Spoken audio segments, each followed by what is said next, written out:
Hello, everyone, and welcome to another Tower of Babel podcast. As always, I am. Wait, no, this is Small Screen Star Wars. Let me start over. Hello, everyone. Uh, Hello, everyone, and welcome to a new. Oh my God, what's happening to me? It's because I'm hungover. Let me try this again. One more time, live to air. Hello, everyone, and welcome to Small Screen Star Wars. As always, I am Julian Mush. I am joined by Rachel Wilkinson. Hello. And I think we've sorted out mostly the delay problem. So that this is good news. We're happy about that. Mhm. We're going to be covering Chapter 22, Season 3, Episode 6 of The Mandalorian, Guns for Hire, in this episode. We are live right now. It's a Friday morning. We don't normally... Well, Friday just afternoon. Friday afternoon, yeah. Yeah, just afternoon, though. For podcast listeners, the show will be up around the usual time. For those who are live, it's a bit of a different experience.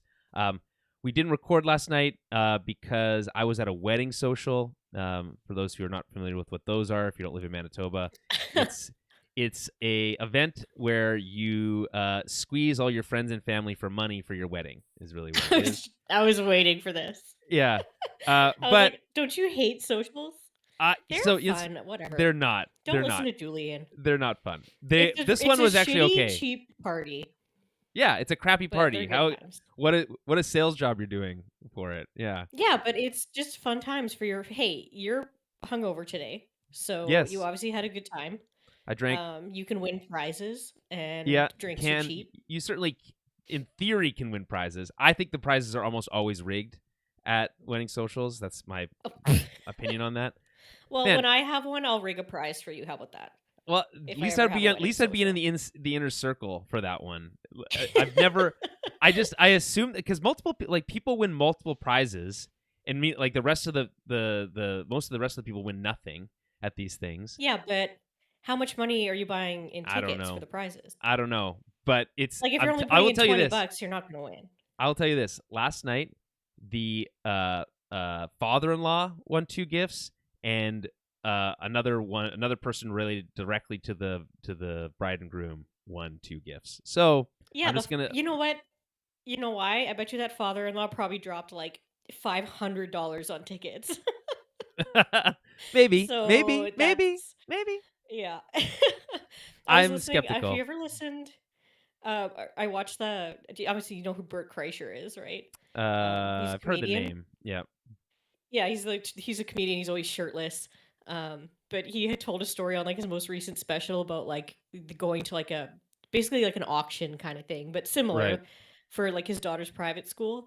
But everyone was being like super big snobs about it because I don't know, there was some kind of like it was a fancy private school and like all the other parents were being snobs and like weren't buying tickets for the auction. So he bought like $700 worth of tickets and won every single prize. And they were all so mad at him. Okay, well that's funny.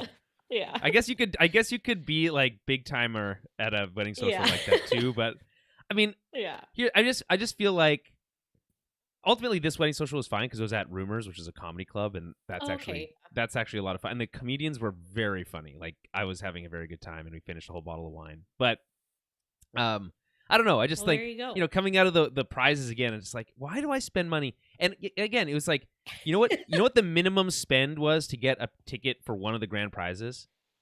Guess. What? $10? $80. You have to spend $80 to get 2 tickets for the grand prize. Oh, like you had to spend $80 on tickets. Yes. Gotcha. Isn't that wild? That is that is absolute ripoff. Yeah. That's high. But, yeah. Well, yeah. Long story short, Julian hates his friends and doesn't like supporting them. That's exactly right.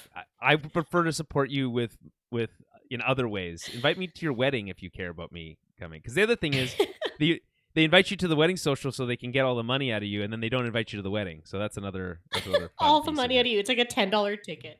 I don't. You don't have. Yeah. To well, buy you don't have. You don't have to. No, but I mean, I'm just saying. You don't have to go. Sometimes you don't have a choice. Sometimes you just don't have a choice. I came in with an open mind, and then by the end of it, I felt bitter and angry again. And then I was like, damn it. I don't know. Maybe it's just me. Maybe it's a me problem. It's possible. I think it is a you problem. It's possible. Anyway, we're going to talk about Star Wars today. The other thing we're going to talk about is it is Star Wars Celebration. Star Wars Celebration 2023 is happening Yeah. in London this weekend, and they kicked off the affair with a couple announcements and dropped the trailer for Ahsoka, which is coming in August, which they revealed as well. So that's really exciting. We'll talk about that as well before we get into the Mando breakdown. Just a little bit of housekeeping before we begin. So remember to follow us on Twitter at TowerBabbleCast, Facebook.com/TowerBabbleCast, and head over to our website, towerofbabble.ca, to find everything that we do. If you want to watch us when we go live, I suggest you head over to youtube.com/TowerBabbleCast or twitch.com/TowerBabbleCast. Subscribe to us there. You'll get notifications when we go live, and then you can engage with us, hang out with us in the chat. If you are a Patreon subscriber at either the $2.50 or $5 level, you can join us in the TOB recording studio, listen to us record directly live in the Discord, and chat with us there directly. That's probably the best way to engage with us in a live session. And again, I highly encourage you to obviously support the show at patreon.com/TowerBabbleCast. At the $5 level, you do get access to a monthly film club. We are late again. We're working through scheduling challenges on that one. But we've both seen the movie. Rachel and I have both seen the film. Yeah. And it is, I think it'll be an interesting conversation. Enemy, right? Yeah. Is the movie we're doing? Yeah. Well, yes, and we talked about maybe doing the episode just me and you, and I was like, I can't. I was like, somebody smarter than me needs to be on this. I was like, we need Jeremy. I'm like, we That's can't right. just do it me and you because, yeah, this movie, not that it didn't completely go over my head, but it pretty much almost did. So I think the movie's pulling playing fast and loose with the rules is how I feel about that. Yeah. But we'll talk about that when it ended. I was hoping... like, just like, what? It's done. Like, I'm so confused. I love it. Was like, it's like yeah. a 90-minute movie, which is great. So it's like you're in and out, but also it could be longer, I feel like. And I've never seen a movie so yellow before. It's like the yellowest movie I've ever seen. It's very interesting. But yeah, I was anyway. just like, yeah, we need Jeremy, the film guy, on this one. So yeah, anyway, that's what's on docket. Yeah, I think we're zeroing in on tomorrow to record that. So for Patreon subscribers, stay tuned for that. All right, let's get into this exciting Star Wars news. The fates aligned for us, Rachel, because we were going to record last night, but then I had the wedding social thing, so it didn't work. But now we get all this news to talk about, so even better. Which actually, I guess, dropped while we were sleeping because they're in Europe. But yes, anyway, it's exciting. Where do you want to start? Do you want to start with Ahsoka, or do you want to start with the movie announcements? Let's do movie announcements first. Okay. So I'm just going to read what is ultimately a 2-paragraph announcement, press release, basically, from the Star Wars website, StarWars.com. Today, during Lucasfilm Studio Showcase at Star Wars Celebration Europe 2023, Lucasfilm President Kathleen Kennedy announced that 3 new live-action Star Wars movies are on the way. Helming the movies are James Mangold, Logan, Indiana Jones, and The Dial of Destiny; Dave Filoni, The Mandalorian and Ahsoka; and Academy and Emmy Award-winning director Sharmeen Obaid-Chinoy from Miss Marvel and Saving Face. James Mangold's movie will go back to the dawn of the Jedi, while Dave Filoni's will focus on a new republic and close out the interconnected stories told in The Mandalorian, The Book of Boba Fett, Ahsoka, and other Disney Plus series. Sharmeen Obaid-Chinoy's film will be set after the events of Rise of Skywalker and feature Daisy Ridley back as Rey as she builds a new Jedi Order. Stay tuned to StarWars.com for more on these films and get ready to pass the popcorn. So, I guess initial reaction to that, Rachel, what do you think? Yeah, I'd say I'm most excited for the first one, the one that's going to go all the way back to the beginning of the Jedi. I think that's pretty cool. I am curious about, like, okay, so they've announced these 3 movies, but they just kiboshed, didn't they? Just like they just canceled down 3 other movies. 3 movies or something. Yeah. So I'm like, why? Like, that's kind of confusing to me. But like, do we still get the Taika Waititi movie, or is that just not happening anymore? Or that's a great question. That wasn't one that was canceled, as far as I'm aware. So it's potentially still in the works. But it sounds like they're. But I mean, yeah. It sounds like they're turning their attention to Oh, we have the delay back. Sorry. Sorry about that. Okay, it sounds like they're turning their attention to these three films. So this all feels like to me comes with a grain of salt, right? Which is to say, hey, Right. new movie announcements, how exciting, but also we've been here before. We've seen this. They had a whole, remember when they did the Rogue Squadron movie announcement? There was a whole video that they had. It was also at Star Wars Celebration, and Hmm. Patty Jenkins came out and she's like, my dad was a fighter pilot. This is important to me, et cetera, et cetera. Right. And then that Yeah. movie got Yeah. shelved. So, and this doesn't even have an announcement video. We just have directors and concepts, not even names for these movies. So, I'm.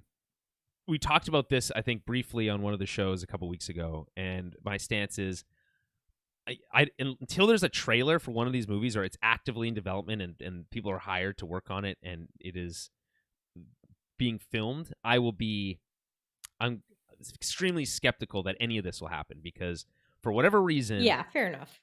Lucasfilm can't figure it out. Disney, Lucasfilm, whoever you want to blame, can't get out of their own way to put a new Star Wars movie in theaters. Now, one of the theories that I kind of am carrying, and this is a bit of maybe a bit of a conspiracy theory, but one of the theories that I'm thinking of is that they've intentionally been not building movies or not working on movies because they want to give as much space from the Rise of Skywalker as possible, right? And Okay. Yeah. I don't know. What do you think of that? Do you think that's fair? Yeah. I mean, yeah, that kind of makes sense to me, I guess, that they're just going to distance themselves because there was so much kind of backlash about it. Um, yeah, but I mean, yeah, you're right. Like, we could have had these other projects shelved because they were like, these other ones that we want to do are probably a better fit. So it's like they couldn't keep all of these projects, right? But I mean, long story short, I'm excited for most of these movies. Like the even I say I'm least excited. I feel bad for like maybe the Daisy Ridley one, but we'll Oh see. yeah, Like then maybe you should feel bad about that. Daisy Ridley's great. How I'm dare not. you? No, she is. She's great. No, it's not about her. It's not about her at all. I just like with that storyline. I'm like, maybe they can fix it. Like I just, yeah, I don't know. We'll see. But I'm most excited for the. I think that was no, the Dave Filoni one's going to be kind of Book of Boba Fett, Mando, Yes. Ahsoka, Yeah. which makes sense. It's like okay, that's kind of where we're at right now in the release timeline, right? So that makes sense. But I just getting the like very early first Jedi stuff is very cool to me Do you because think it's that is Old like Republic? Is that it's or is it before older that than even. that? I think it's even older than that. Interesting. It's So like where the ancient Jedi texts come from, yeah, right? which is like Yeah. really cool, and like there can be some really cool like I don't know. It's just I think that's really cool. Um, I and like the stories and the content you can make with that is probably very interesting. Like that's like ancient Sith stuff, and then I don't know. So that sounds the most appealing to me because it's completely new too. And I think Mm, it's time to have something that isn't threaded with a bunch of other stories and a bunch of other characters and doesn't have ties to anything. Like right. Right. it's completely fresh, yeah. Yeah, I think that's a good point. So yeah, now that I've got my negativity out, which is maybe one of those things, when you recognize a flaw in yourself and you're like, oh, that's just a part of who I am. I'm just maybe negative first too often. But Yeah. I looking at these movies or the announcements here, what gets me excited? Obviously, James Mangold, who was attached at one point to direct a Boba Fett movie at one point. This is years ago. Oh, Um, okay. but obviously, since then, we've got Logan. Obviously, Logan is an amazing film, one of the best comic book Yeah, movies very good ever. movie. Yeah, and then he's now he's about to drop Indiana Jones and the Dial of Destiny. I think it sounds like Disney's very excited about that movie. I think they feel very strongly about that film. Otherwise, I don't think they'd hand him another franchise so quickly before that movie comes out. Although they've done this before, like with Patty Jenkins, and then they were like, "Ooh, Wonder Woman 1984 really sucked, so we're gonna slow roll that one until we cancel it." So who knows? Maybe Indiana Jones comes out and that movie sucks, and then this movie doesn't happen, right? So let's be careful with that, not to be negative again, but just saying. Yeah. I think you're right about the kind of freshness or the ability to kind of tell stories that are not burdened by lore, potentially, right? I mean, I think there's probably some expanded universe stuff that covers the Dawn of the Jedi, but largely speaking, it's uncharted waters. Even the Old Republic has baggage. If you're going to do the Old Republic, then you're like, well, what about the stories from the games, or what about this, or what about that? In this case, it's like, okay, we'll go back even further and we'll tell something even more original. So I think that's fun, Right. and that will allow me to use the Luke sound effect of "not the Jedi texts," right, over and over again, which I've always loved from Episode 8. And then what else? Okay, and then obviously you mentioned Dave Filoni's. First of all, it's long overdue. Dave Filoni deserves a film. So it's exciting that he's going to get to direct his own Star Wars movie that'll go to the big screen. I think this will be the most. By the way, it'll be likely the most close to the traditional Star Wars movie feel, just because he's kind of studied under Lucas for so long. So it'll have, I think, some of that kind of traditional feelings to it. It'd be interesting to see what he can do with kind of this expanded scope and budget, right? Like, he's done a lot with little, I think, with Mando and Ahsoka. We'll talk about that a little bit in a second. But everything he's being attached to, I think he's able to really extract the essence of Star Wars and really kind of inject it into the either animated shows or some of the live action stuff he's done. It's not all been perfect. I don't think he's like the second coming of George Lucas himself, but it is probably about as close as you're going to get on that. And so that, I think, is exciting. It sounds to me like they're going to be doing Heir to the Empire as a movie, which is a pretty ballsy choice. Like, so backing up, I don't really have an attachment to the expanded universe Star Wars content. That's never really been my jam. So I don't really know Heir to the Empire, but I do know of it because it's probably the most well-known expanded universe property of all of the Star Wars stuff. So remind me what that is. It's one of the books in the Thrawn trilogy. Okay, because I'm like Thrawn trilogy. I'm like going through the Thrawn stuff right now. Yeah, but where am I at right now? My book is right here. Second I'm book. reading. I think I'm reading a different set of books right now. There's a new. So here's the thing. So there's a new Thrawn trilogy. Yeah. That's those are new canon. That's like part of the Star Wars canon as it exists today. But back in the day, I think this came out in the 80s. The Empire. Yeah. Right. Yeah. Yes. So back in the 80s, they released a series of books that were Thrawn specific. I think it was the 80s. I'm pretty sure it was after Return of the Jedi.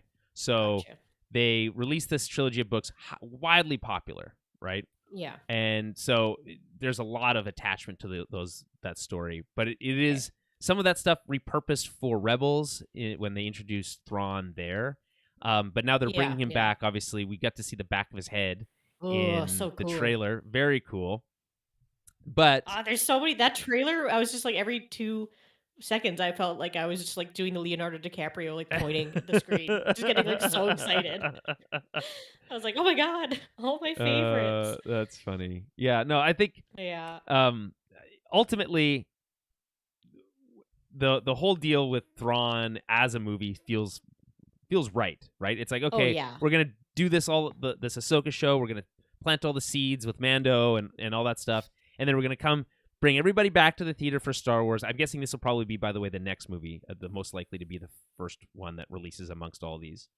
And we're gonna tell a really big, exciting story. Lots of large space battles, et cetera, high stakes. Mm-hmm. Ahsoka probably dies, kind of event.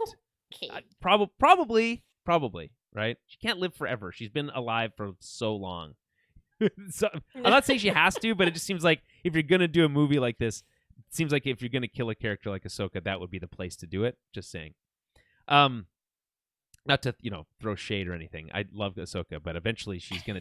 Do you think she dies of old age? It just seems unlikely to me. I So don't know. that's that one, and then the Charmin Obaid Chinoy one. I don't think do we know any. That's one's gonna be set after the events of. Okay, that's the Rise of Skywalker Rey storyline. So I Yeah, did like it's like see. the new Jedi.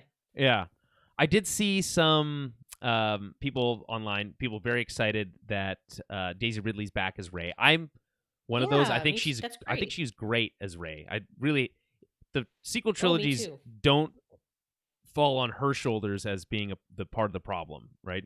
That's primarily on Lucasfilm generally for poor planning, and that's trying to rush out Rise of Skywalker when I honestly they didn't have to. So, um, but Rey is back, which probably means some of the other characters will be back too, right? Love to see Finn, like to see Poe, all your Yeah, I would faves. like to see some redemption for Finn and his character's storyline, and Yeah, what did he have I to feel tell Rey? like What was it that he had to tell Rey? What was so important?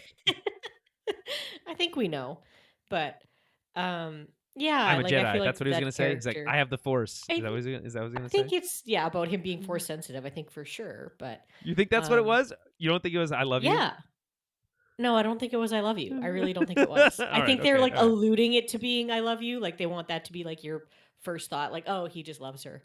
But I don't think so. I think it's definitely that he's force sensitive, not Okay, all right. yeah. Well, hey, so Yeah. the movie is about her establishing a new Jedi Order, and of course we've seen that before, but this time we're gonna start at the beginning, and we're gonna do it with Rey instead of Luke. And Yeah. you know what?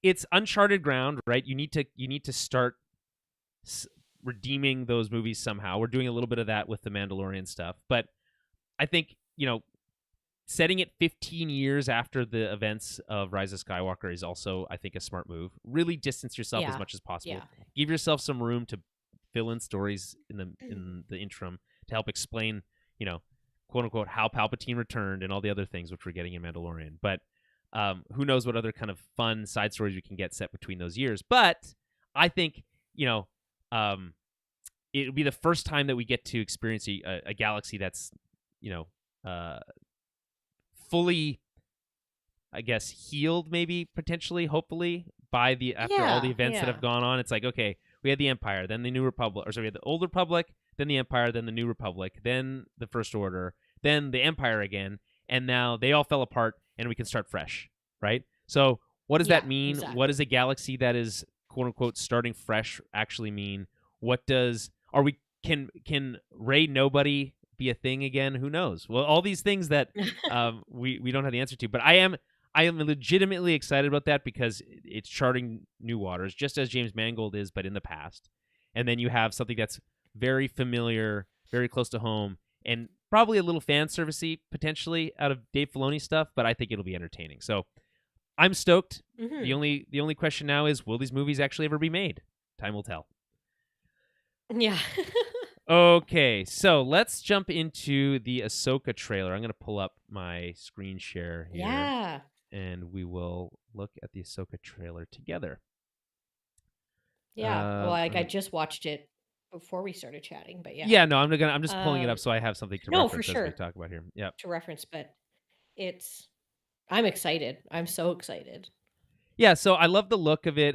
It certainly looks to have a bit of a they're figuring out how to do outdoor and like lighting better on the volume to make it feel less cheap, right? Because I think that was one of the feelings for Obi-Wan especially was like, man, this show feels cheap. This doesn't seem to have that feeling, but I guess we won't really know until we get to the actual show itself. Panda Express in the chat, welcome, thanks for being here.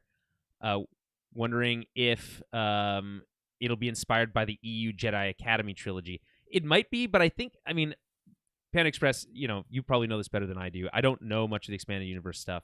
So when you talk about the Jedi Academy, my understanding was that was Luke's Jedi Academy, and which has its own like, there's all these like stories about the different Jedi that were there and their adventures, et cetera, et cetera. Um, is there something specific, and this is just a broad question, is there something specific about how they handled Luke's academy or the old Jedi Academy stuff that would be that you'd want to see in Rey's version, or would you prefer maybe something that's completely fresh? Anyway, that's just a question broad out to the listening public and wondering what people think about that, because again, as someone who's mostly tied to canon stuff and has been for a long time, it doesn't have the same that the EU stuff doesn't have the same pull, but I understand why people would want to see that stuff. So all right, so back to Ahsoka. Yeah, why don't you just give your overall impressions here? My overall impression is I'm just so excited. Like I got to yeah, I'm just so excited.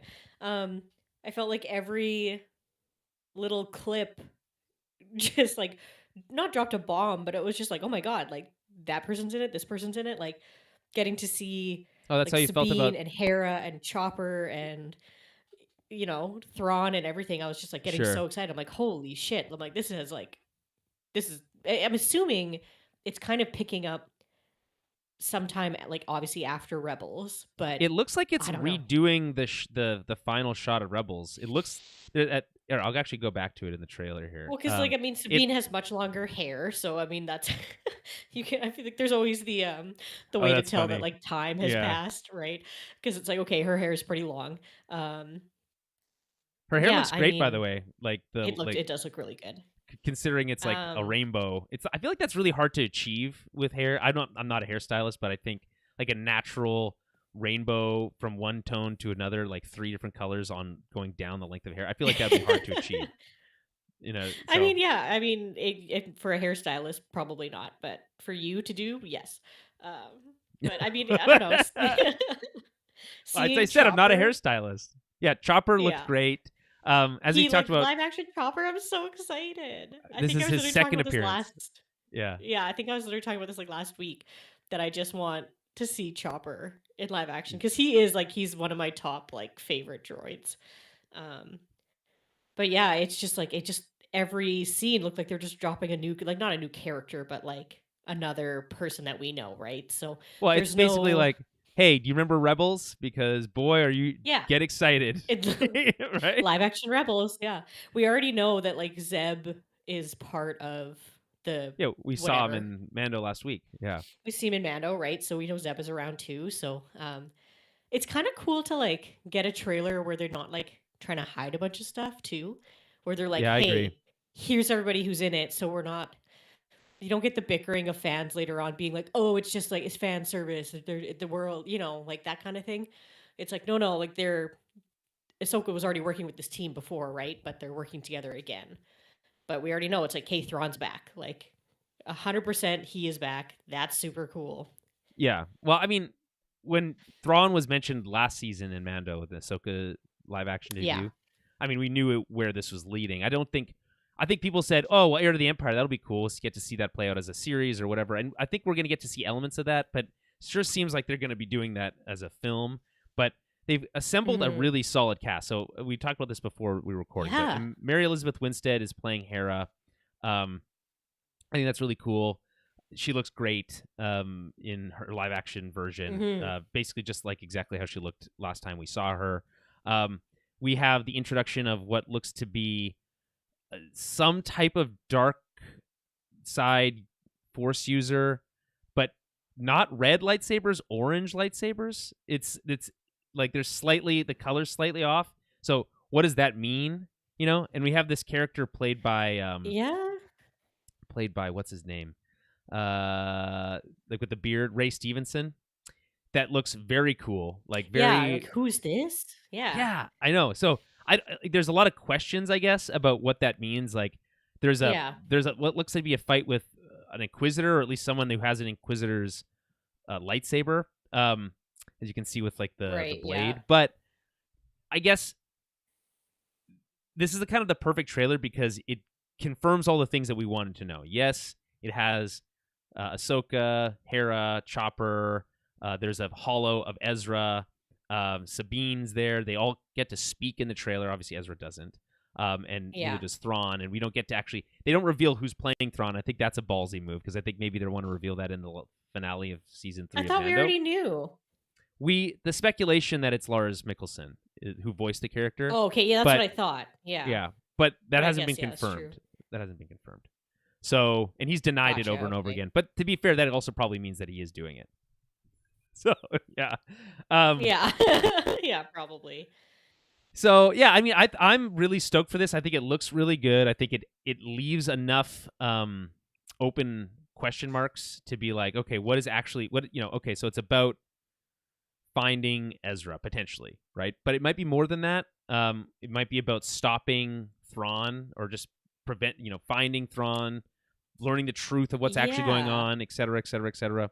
How does I guess the question? You know what the most interesting thing about this to me is: are they going to tie Thrawn and his appearance at this time, this part of the timeline, to the fall of the New Republic and the rise of the First Order? Is that That's kind of what I'm yeah, thinking, like, that it's gotta be kind of in that time frame, right? Because it can't be, like, too soon after Rebels because, that's the fall of the Empire and, like, the rise of the whatever, right? New Republic?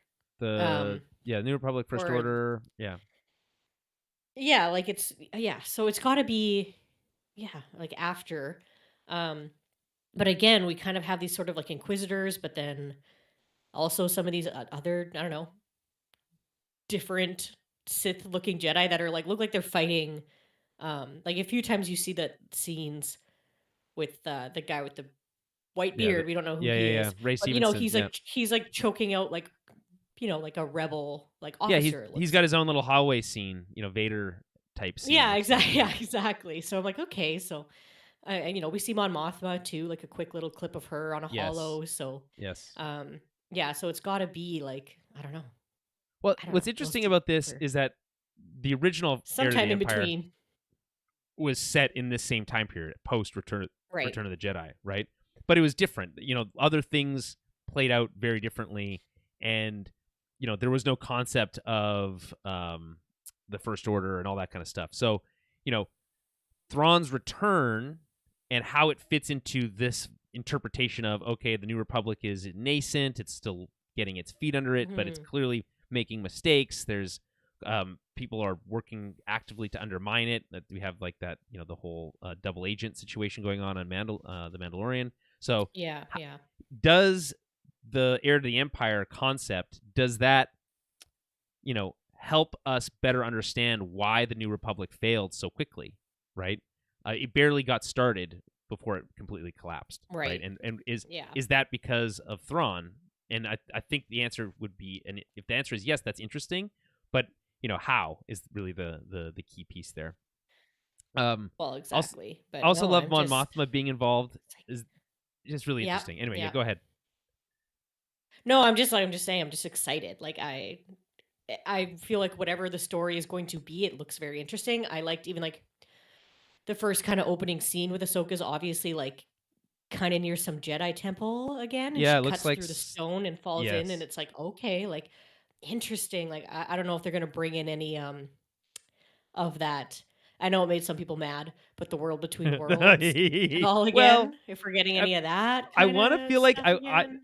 I think the answer to that question is uh they'll do the same thing that they did with the midichlorians. Remember how the midichlorians were stupid? Agreed. But when they brought that concept into the Mandalorian, they called it the M count, and you're like, oh yeah, that's way cooler. They should have stuck with that.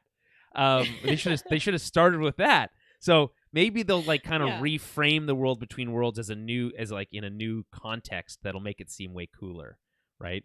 Um, it's already cool, but I I'm just saying it's cool in its own way, but they could potentially yeah, kind of again recontextualize it to make it much more right, broadly appealing. Just saying. So right, that's yeah. one Because potential possibility. I do feel like we go back to Lethal because I feel like Sabine is on Lethal. Yes, we do go back to Lethal, and Lethal looks great. It looks exactly like it did in the Yeah, final season of Rebels. So and yeah, we have the little tower that Ezra used to live in.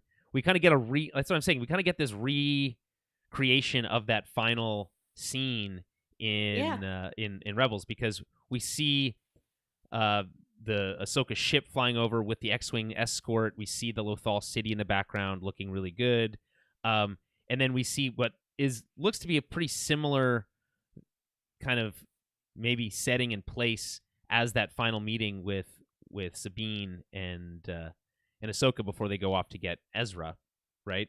Right. Just because her hair is longer doesn't necessarily mean it's not the same scene. To be clear, that doesn't necessarily I negate the fact that that's guess possible, because in that right? last scene, like she has like Sabine has really really short hair That's again. true. That's like, it's like distinctively Um, short. Like she cuts her hair yeah, and specifically. she's like narrating kind of what happens, right? Because that's like the last little bit of Yes. Rebels is Yes. Sabine narrating what has kind of happened and like leads right up to like Scarif and everything. Yes. About like the fall of the Empire and that kind of stuff. So, but she's just narrating it. It's not like it's Yeah. it's Exactly. not So like we have to start at that point. Or we also whatever, don't but know yeah. when exactly that's set. This could be that exact same moment. Maybe she has Oh. this conversation with Ahsoka and then cuts her hair and then they leave. Like that could also be possible. Yeah. Either way, I mean, like I said, it does the good job of kind of establishing the when, the who, and kind of a little bit of the why, like what her goal is. The Thrawn element is obviously key. The Ezra stuff is interesting, and then introducing, like, even the way that the Lucasfilm logo is all cast in red light is interesting. I think that's a Yeah. bold decision. What does that I was mean? like, okay. Yeah, and of course, obviously, we also got a Loth cat in there, which is another Yeah, nice. it's so cute. I love And, Loth cats. and I got to be honest, like, I feel like the ship. I mean, maybe it's the only example of this being really bad is in Obi-Wan, where it looked god awful. I just think those snow speeders in Obi-Wan are maybe some of the worst looking visual effects I've ever seen Star Wars do, in my opinion. But, like, between what we got with the pirate stuff in Mando last week and this season, and some of the stuff we're seeing with the ships in Ahsoka here, it just looks so good from a CG standpoint that I just can't, I can't get enough of it. I love the ship combat. I hope we get more. I got the holo of Ezra up here looking like Ezra, so that's interesting. I wonder how big of a role he's going to play, or if he's just gonna kind of appear at the end. Also, how skilled will he be? Like, has he been practicing Jedi stuff? Is he going to be able to, like, keep up with Ahsoka, who's clearly, like, way out of his league? Well, and I mean, maybe she trains him a little bit more, and I don't know. Yeah. I mean, that's kind of a cool story in and itself. Is like how do Ezra and Thrawn get back? What happened to them when they were gone? Like when the Purgles just took off, right? So it's like, did they have to work together? And I bet you they did. Is there a little bit of camaraderie there, like how there was with Zeb and Callus in that? Actually, speaking of which, episode? Do you think Callus makes an appearance in the show? That would be really cool. I don't know. I think it would be really cool because his character is very similar to Finn's character, but Finn doesn't exist yet in this timeline. No. So, well, he does. He's probably a child, but the point is, it would be cool to explore that kind of ex-Imperial, but from we've seen the amnesty program stuff in Mando. We'll talk about that in a moment, but this is someone who flipped during the war, right? And I think that it's an interesting story to kind of explore, a character to explore. I don't know if they'll have time, but in a show where you have multiple episodes, maybe you do. The other thing that's interesting to think about is, and by the way, I do think that Ezra and Thrawn had to work together. I wonder if there's some conflict there about, like, yes, he's a bad guy, but he's not a bad guy. You know what I mean? Well, and kind of situation. With Thrawn, and it's like about his allegiances and where they are and why and what his underlying what's the word I'm looking for?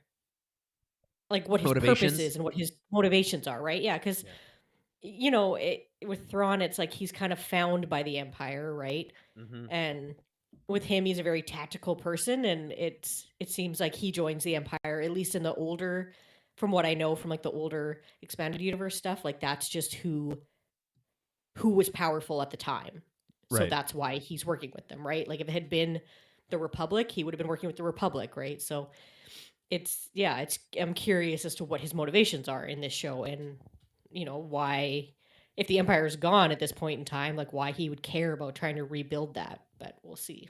Yeah, exactly.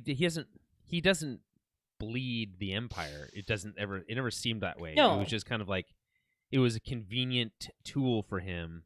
But also Exactly. he also it's not like he didn't enjoy it. You know what I'm saying? He's No. still a Yeah. villain.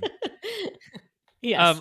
We also get the return of Huyang, I think is the name of the droid who builds lightsabers. And Right. yeah, so that's really cool. I'm wondering if maybe the return of Ezra happens earlier than we think in the series, and that's why, because it looks like he's on Lothal. So that's maybe Ezra getting to rebuild his lightsaber as a quote unquote official Jedi, quote unquote. That'd be pretty cool. Yeah, could be. Either way, I mean, this time frame is interesting because the Jedi aren't being actively hunted anymore, so that the ones who are Force sensitive or who still remain are able to be a bit more open about their abilities. Like a Baby Yoda, Grogu, for instance, right? Yeah. So exactly. having Ezra return and then having a droid who's been around since the Old Republic days. And by the way, really cool because this droid probably single-handedly has more knowledge about the Jedi than any living character probably at this point. So yeah. Anyway, that's it. It's a lot. It's exciting. I think the show looks really good. The effects look great. The lighting looks good. I'm excited for the show. I think it's going to feel much weightier than some of the stuff we've gotten out of Mando this season. But I guess time will tell on that. And coming in August, so much sooner than we anticipated. But I got to be honest, it'll be a good break. I think between now and August, it'll be a nice 2.5, 3 months. It'll be a much needed break for us, and that's perfect timing for me and the stuff I'll have going on in real life. So yes, that'll be it'll be good. August is a good time to start back up again. So yeah, I'm excited for that time frame. It's great. Yeah, and I love a good summer show, but also we'll be taking a break until we get to that. In between, Visions will be there, and there'll be other things. But we will be returning with a whole new live show experience for The Mandalorian. For the Ahsoka series. And by that I mean the small screen Star Wars live experience will be much revamped and exciting and new. So look forward to that as well. That's a little something to get excited about. Also coming August. But we may tease some of those things earlier on. All right, so let's get into the Mando coverage. Unless there's anything else you want to mention about this news. No, I think we're good to hop in. Okay, so let's hop over indeed to The Mandalorian, Season 3, Episode 6, Chapter 22, Guns for Hire. Love the name Guns for Hire. Obviously, it alludes to a lot of a Western feel to it, especially the term guns, because they don't really use the word guns in Star Wars. It would be funny if they called them blasters for hire. But, yeah. The logline is as follows. They call them gunships and things like that too. Though, that's true. So. That's a good. You know what? That is a good point. Gunships are a thing, but they don't call blasters guns. So, all right, fair enough. No. Fair enough. There's but no they do hard use the rules. word gun for certain things. Yeah, there's no hard rules. Yeah. It turns out. So Chapter 22, Guns for Hire. I think obviously alluding to the fleet, the Mandalorian fleet, and the Mandalorians being led by Axe Woves. So that's, I think, a direct line. Is there anything else that title could be applied to? Is there any double meaning there? Obviously just like the Mandalorian mercenaries, and then hiring Bo and Mando to I guess Bo hunt and Din, down the droids too. Yeah. So that as well, because they were also kind of quote unquote hired to That's true. deal with a problem. So yeah. Logline is as follows: The Mandalorian visits an opulent world. Accurate. Technically, that's what happened. So I just feel like they don't if you're just going to provide this minimum level of information in the logline, why even bother writing one? That's interesting. It's, you might as well say that's totally fair. You might as well just have it say Din and Bo meet Mandalorians. That could be Yeah.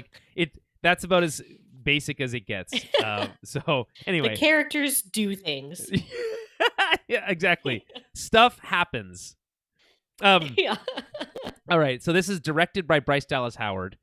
This is her only episode this season. She's done an episode every season. The first season she did the episode with the ATST, where Grogu almost gets shot in the head by that sniper. Wow, wild times. How long it's been since that?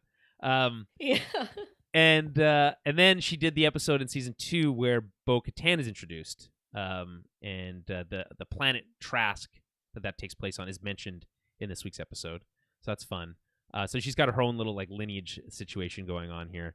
I've typically enjoyed her episodes, and I guess we'll talk about this and how we felt about this one in a moment. But we'll just say that there's mixed feelings on this episode amongst the fandom, it seems. But when does that not happen at this point? You know? Yeah, I mean I feel like that happens throughout everything. So yeah, that's true.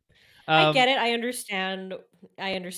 Like I knew after I while I was watching this, I was like, oh, there's people are gonna hate this episode. Like I totally entirely totally.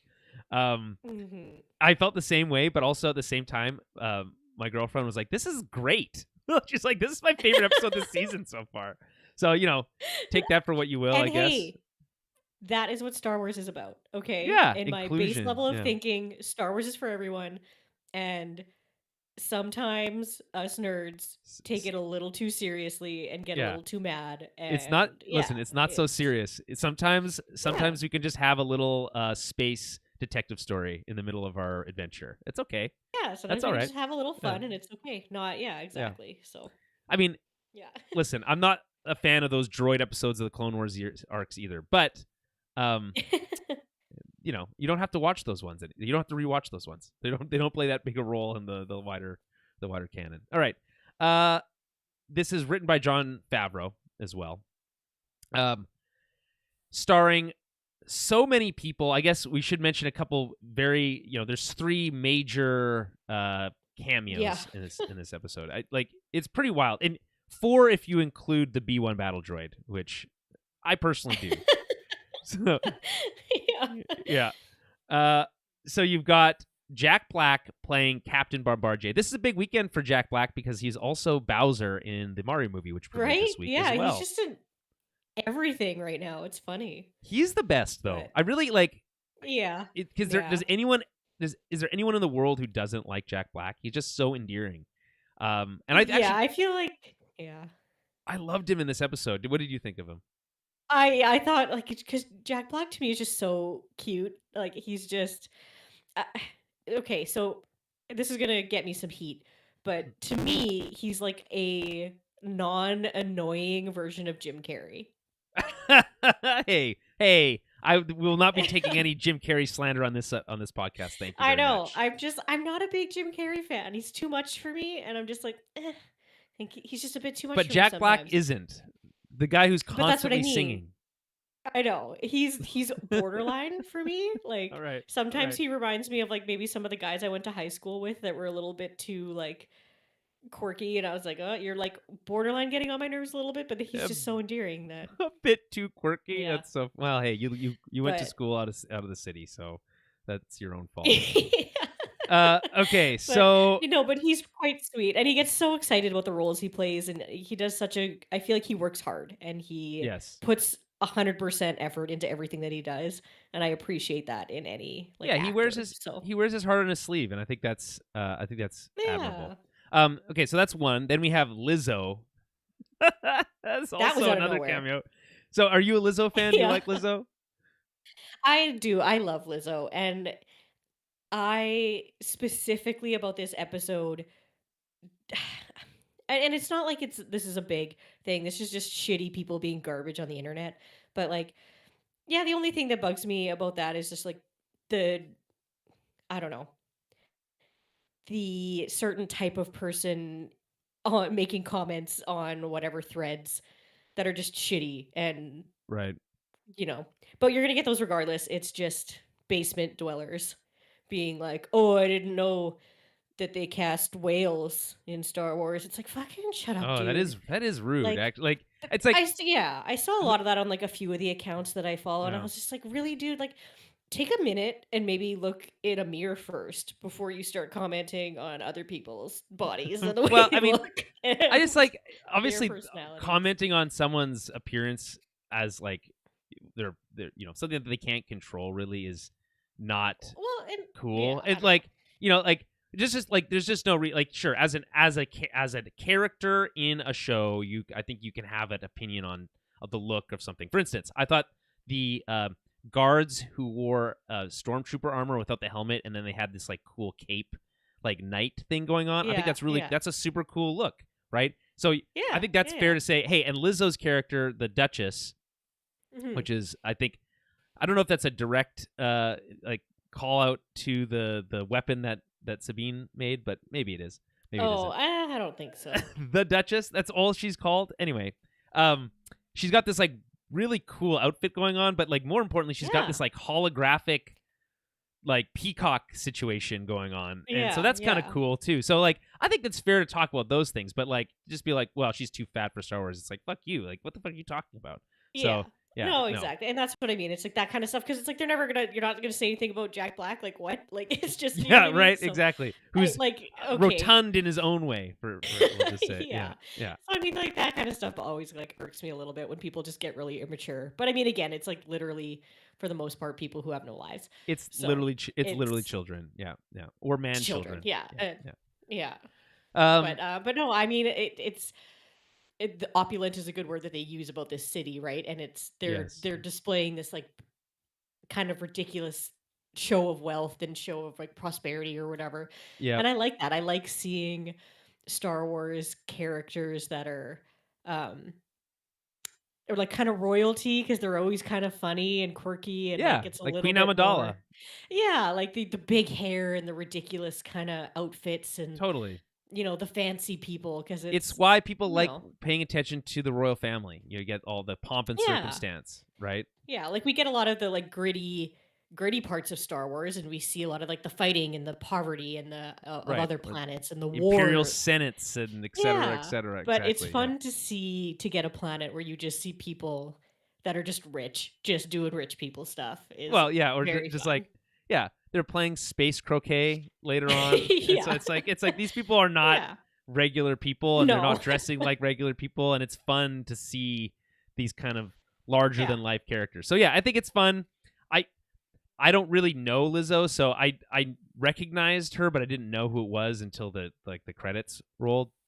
Yeah, Adam didn't know either. I'm like, I'm like, that's Lizzo, and he's like, is it? I'm like, yeah. I'm like, that's really cool. I would not be expecting that, but I was like, holy shit! But I think she's acted in other things before. I'm almost she has, but I mean, and her performance is fine here. It's not like she's like blowing the doors off here performance wise, but she's a more of a singer than an actor. But maybe she's gonna be lean more into acting. She's gonna go the Justin Timberlake route.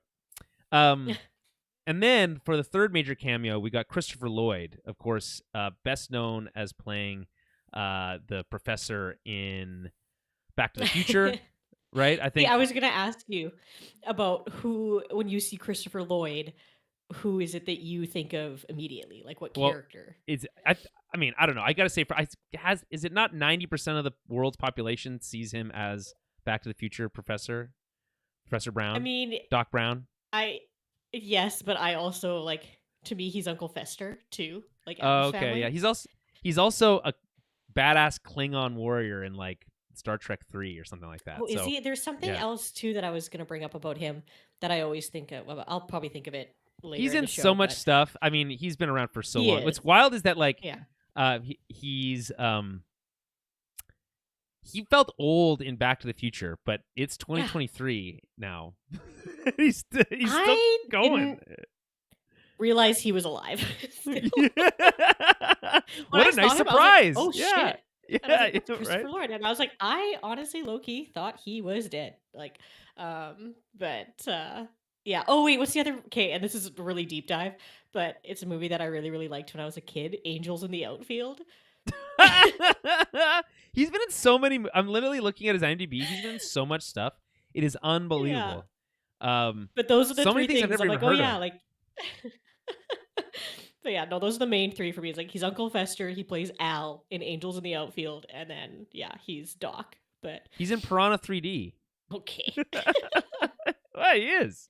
Well, now he's in Star Wars. He does such a good job. His character I really liked too. Yeah, His portrayal of this character was very, very good. He's playing kind of Christopher Lloyd's style character, and that's totally fine. I don't think we expect anything else from him, and he feels like he fits into the world just fine. If you don't know who he is, I think that works. But then if you do, it's like, oh, it's nice. He gets to be in Star Wars too. I think that's good.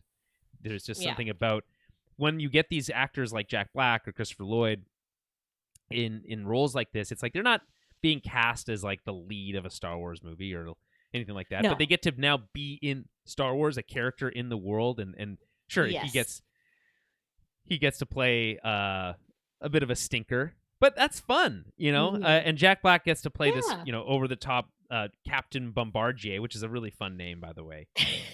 Yeah. And like, now they get, like, that it's just nice. It feels nice for me as a fan of these people to be able to say, you know what? Now they're our Star Wars veterans in their own way. Exactly. I think that's nice, yeah. And it's fun because, like, a lot of times with these roles, they're just excited to be there and they're excited just to be part of Star Wars. Exactly. And I really appreciate actors that are like bigger names that take these kind of obviously smaller, more like insignificant parts just because they're so excited to be included. And like, I love that. So. Right. And I think there is a fair comment to be made that it can be distracting to see these big actors that you're familiar with in these smaller roles. I think that's a fair criticism and entirely fair. So, I think you just have to look past it a little bit, but it is what it is. There's been times where like sometimes it is a bit too distracting, but here it didn't bug me. Like the main one that I always go to for this about a cameo being too distracting was when Ed Sheeran showed up in Game of Thrones, and I was like, I can't.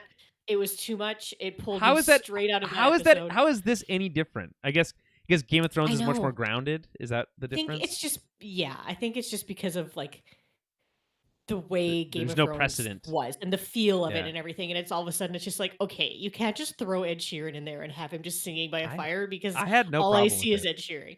I couldn't. That was a bit too much for me. Loved him, but I am a huge Ed Sheeran fan. I'm a shearhead, I think they call him. I am too, but it was just too much. It's like if you threw Eminem in there, like it's just too wild for me. Well, I don't know. At least Ed Sheeran has an accent that fit the Game of Thrones world. Yeah, but like seeing Lizzo and Jack Black for a second, you're like, it pulls you out, maybe just for like a hot minute, but then it's because of the overtop characters that they're playing. It didn't bug me. I was like, okay, no, this is all good. Okay, so overall thoughts on this episode then? I thought it was fun. Like I'm not mad at this episode. It's definitely not like my favorite out of all of them. But I mean, I feel like we got some really fun, like we said, cameos, and I love seeing the old battle droids again and seeing them in live action. It's so fun. And how about that sprinting B2 battle droid? It looks so funny. We're going to talk about that because that was one thing that I'm like, since when? They've literally never moved like that. Even if, like, honestly, I was thinking about this. You can play as a B2 battle droid in Star Wars Battlefront 2, and you can even sprint. You can like move faster, quote unquote, as a battle droid, but it doesn't look like that. Yeah. So I don't know. We'll talk about that. That was the one thing that I was like, because when it started sprinting, both Adam and I was like, since when can they do that? Yeah. You always see them just like chonking along. It's kind of like how, because we like our Saturday morning cartoons in this house, and it's usually a cycle between Clone Wars. We go through Clone Wars, and then we go through Rebels, and we kind of just do that over and over. But in the but you don't have the Bad Batch in there. No, Bad Batch and stuff is in there too. Yeah, which is whatever it's usually animated stuff. Okay, second-class citizens Bad Batch. I'm sick of this Bad Batch slander. But in the very early episodes of the Clone Wars, like the first season, I always get them mixed up. It's the B1s that are the big ones, right? Yes, the B1s in the first season. No, the B2s, Super Battle Droids, are the ones that are sprinting in this episode. Okay, so it's the B2s. Season 1 of Clone Wars, the B1s are like so ridiculous. Well, they're like constantly talking. But yeah, and that's what I mean. It's okay. Wait, no, you're confusing me now again. And so, is it the B2? Is it the B2 that we see running in Yes, this? in this episode, Okay, it's the B2s. B2. Yeah. Yeah. So they talk in Oh, right. the first like season of, They and stopped they doing talk that. a lot, and then Yeah. they stop doing that later on. They don't talk really, and you kind of forget. You're like, oh yeah, I forgot that they like kind of talked at first because we're used to them pretty much being That's very so like weird. I forgot not about that. talking. Yeah, so this is again, it's kind of one of those weird things being like, oh, they can run now too. They just, Yeah, just well, didn't do it. Well, we learned a lot about droids in this episode. We'll get to that in Yeah. later on. All right. So, overall thoughts. I also really enjoyed this episode. I just like a little bit of neo noir detective story. It's like a Law and Order or CSI like procedural for half Yeah, the it is. It episode, totally and is. it's like, okay, that's really fun. Like they do like all of that stuff that you see in like all the tropes of like a detective show, in procedural in this episode. And that's really fun. And then at the very end, they tie in the larger story and huzzah for Bo, and she gets the dark saber, etc. But I think it does enough to move the plot along that feels fine, but also does this really fun adventure story right in the middle that is just a blast. So yeah, I could see some criticisms of this season, especially feeling very aimless, and this is another example of that. But right, yeah. It is at this point it is what it is, right? I mean, I think at this point, think back to The Mandalorian as a series. Think about episodes like the Ice Spiders episode, or there's others, but that one comes to mind. But like as just these standalone episodes that really did not move the plot along almost at all, right? So that's the episode that came right before the episode with we got Bo actually last season. But the point being, this show has now set a precedent that it is willing to do these side stories. So I think you either got to get on board or come to terms with the fact that I don't think the show is going to change that at any point. Right. So I didn't do it, and I enjoyed it. But I could also, again, I can see why people would be critical. So speaking of critical, let's read our weekly IMDb review. This one is from Mr. T. Gav on IMDb here. 70 upvotes, 22 downvotes on this review. 5 out of 10, titled Mando has lost his way, period. The show has transformed out of all recognition. No longer is it the man with no name in space, but the man with no purpose in space. That's actually pretty funny. Mando has undeniably the coolest sci-fi the coolest sci-fi character Star Wars had dished up in a long, long time. The show has now turned into the Rebels cartoon. Yes, you could argue that was its natural progression, but compared to what we got in season 1, this is really uninspired and predictable, childish storytelling. Although Chapter 22 was fun, there is nothing here worth talking about. It was grade C level writing at best, much like the rest of season 3. I envisioned so much more for this show when we have the likes of Andor, which is such high quality with great characters with a true Star Wars aesthetic. I'm shocked Favreau and crew did not capitalize on taking Mando in this direction instead. What a wasted opportunity. I mean, I think there's been a lot of this. There's the blessing and the curse of Andor, which is that it's one of the best pieces of Star Wars ever made.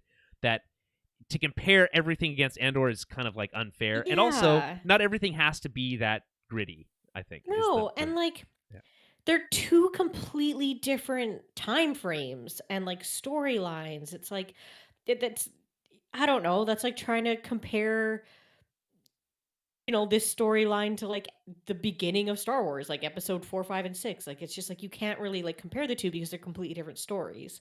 Like I don't know, and timelines. So yeah, that's not. I don't think you can just take Andor and be like, it's not as good as Andor, and just be like, so therefore it sucks. Like that's right.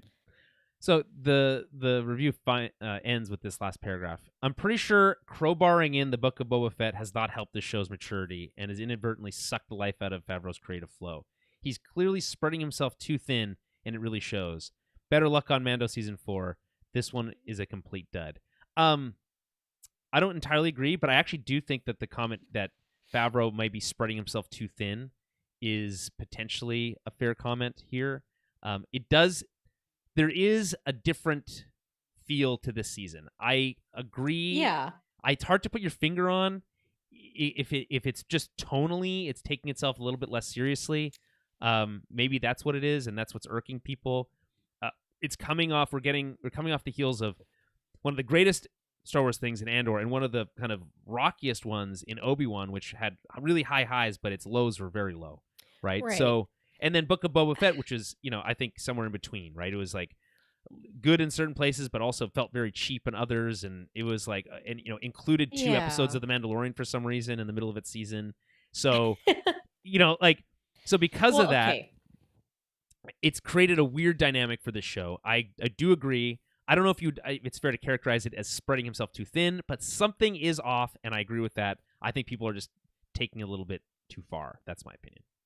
Yeah. I think we kind of talked about this before, though, and I think the reason is, at least the reason I think, is that in our other series, if you're comparing this to like other seasons, we had a little bit more of a central theme and a central plot line, and like this season doesn't have that. So we're still trying to figure out like what is the main goal, what is the main story here, right? Well, couldn't you argue?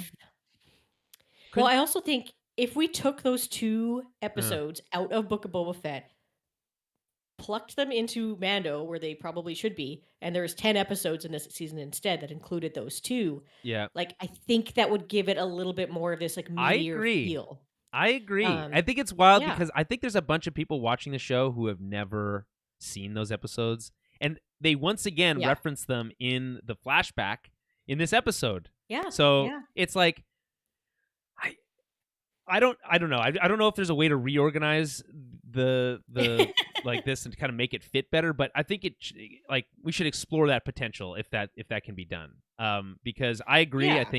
I think it is fairly aimless, but I think the criticism, which is fair to place on the series, which is like, why would you go into a season? What was the creative direction that you guys had that said, okay, we're going to make a season that feels fairly aimless? Like, there's got to be more to it than that, right? Like, why even bring this to the table? Why even go to the effort of making all these episodes if you didn't have a central theme, right? And maybe it hasn't appeared yet. There's still 2 episodes left, so who knows, right? But so far it has felt like a little aimless. I think that has been, there's a sense of it. It's not. It's kind of it's just in the air. It's intangible. It's really hard to kind of put your finger on.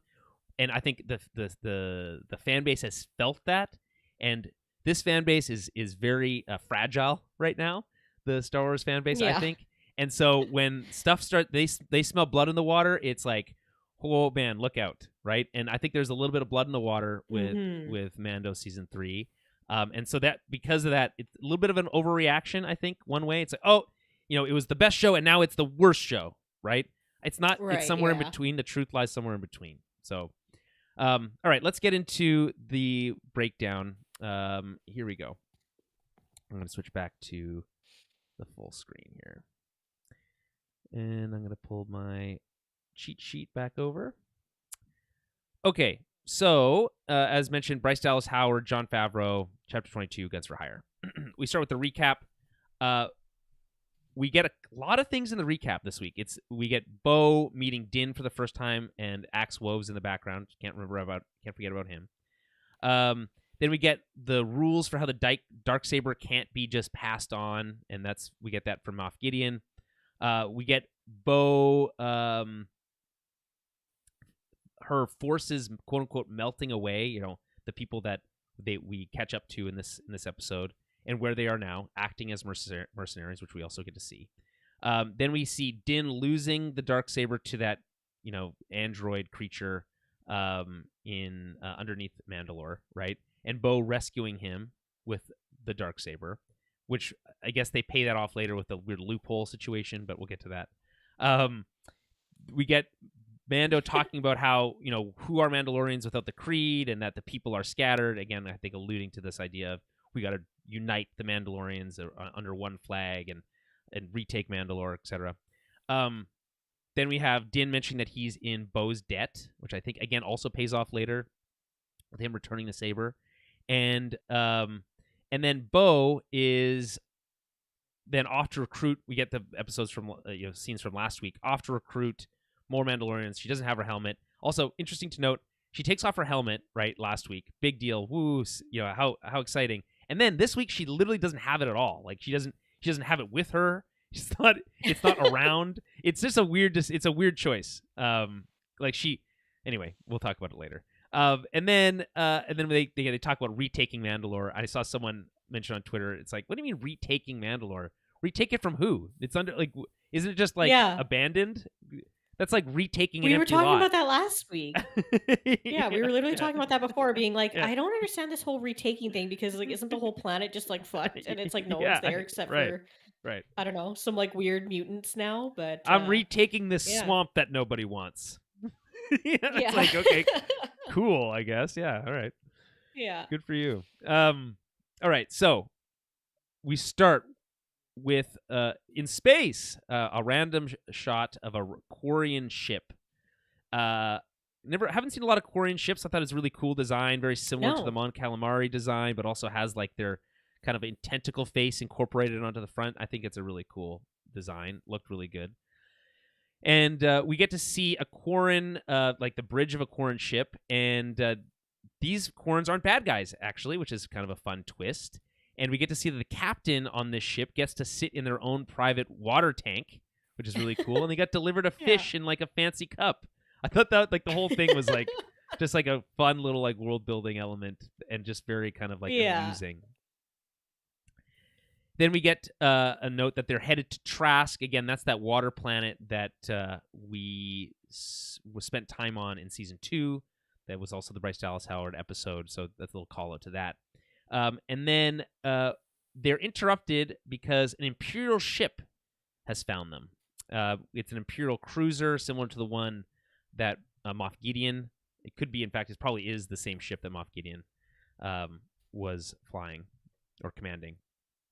And so we don't really know what's going on here because we're watching this all from the Quarren's perspective. So this Quarren, who is voiced by Christine Adams, I think quite well actually, puts on a pretty good performance here.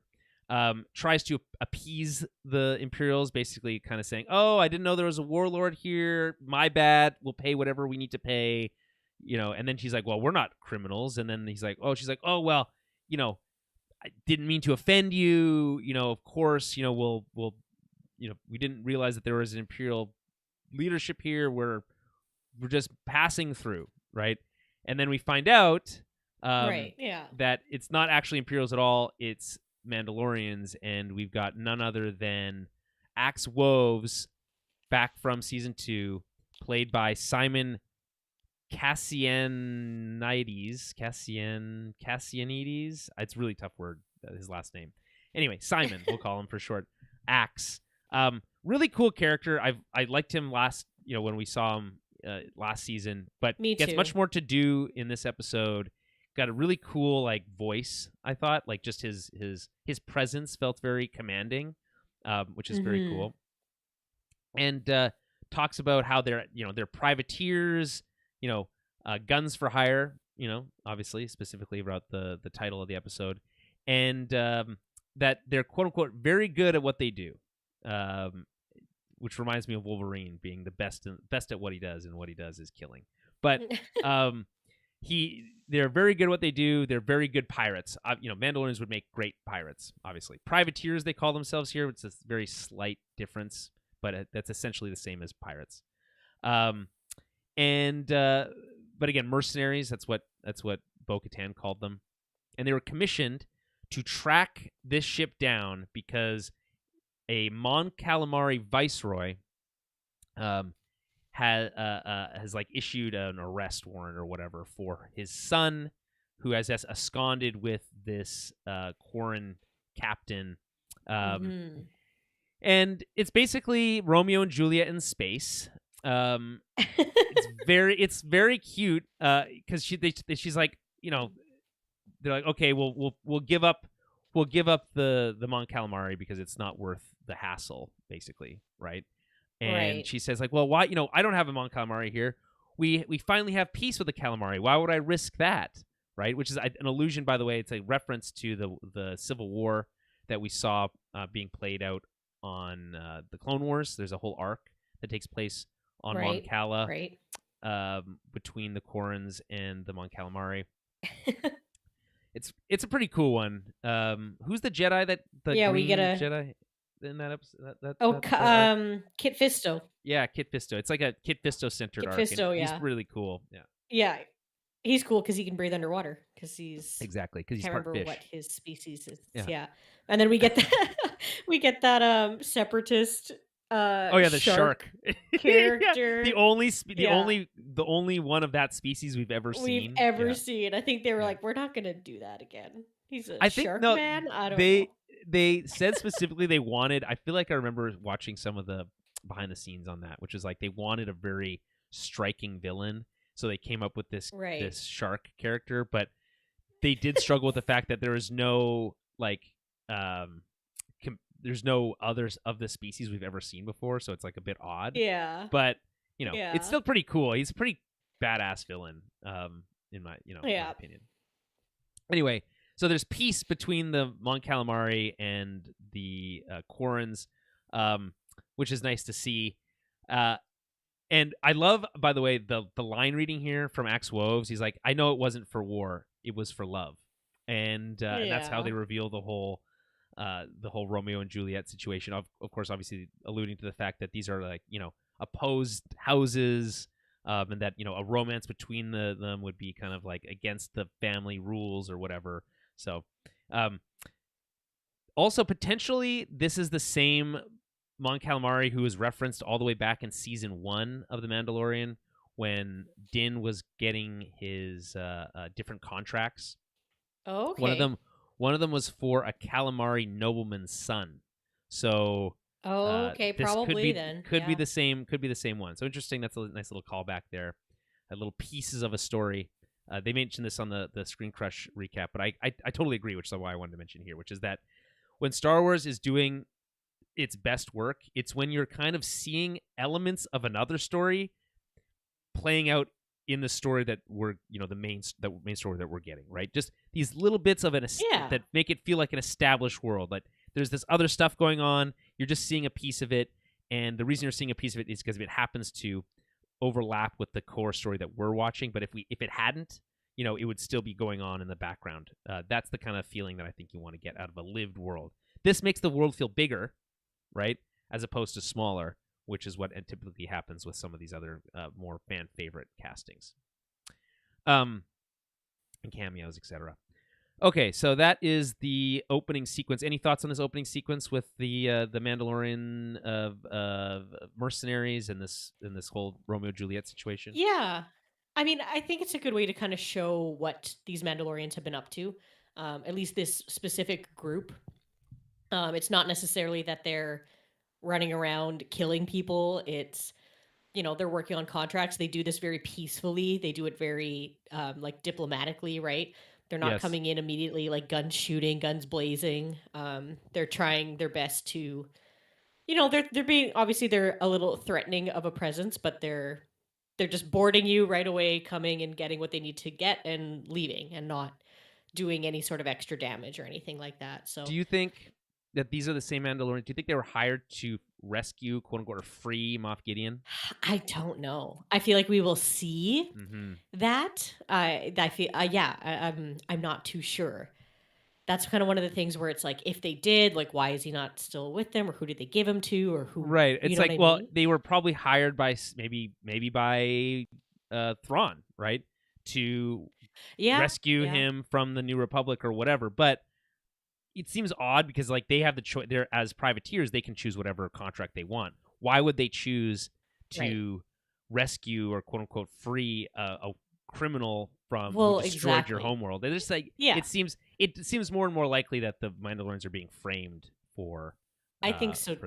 Because especially this group, like, why would they? They're literally driving around in Moff Gideon's ship, being like, exactly, like, right, like, why would they give a shit about saving him? If anything, I think they would just have shot him out into the abyss. Like, I don't think they would have. I agree with that. Yeah. So, but yeah, I mean, it's a fun little like opening I agree. I It's think very Star Trek to me, like the way that like yeah. they like talk over the screen, and you know, it just feel like it's just two ships and there's no real shooting. It's just kind of like a peaceful resolution. Like that's very classic Star Trek to me. Yeah. So I'm okay with that. I'm okay with with Star Trek and Star Wars overlapping. They're both sci-fi. It's okay.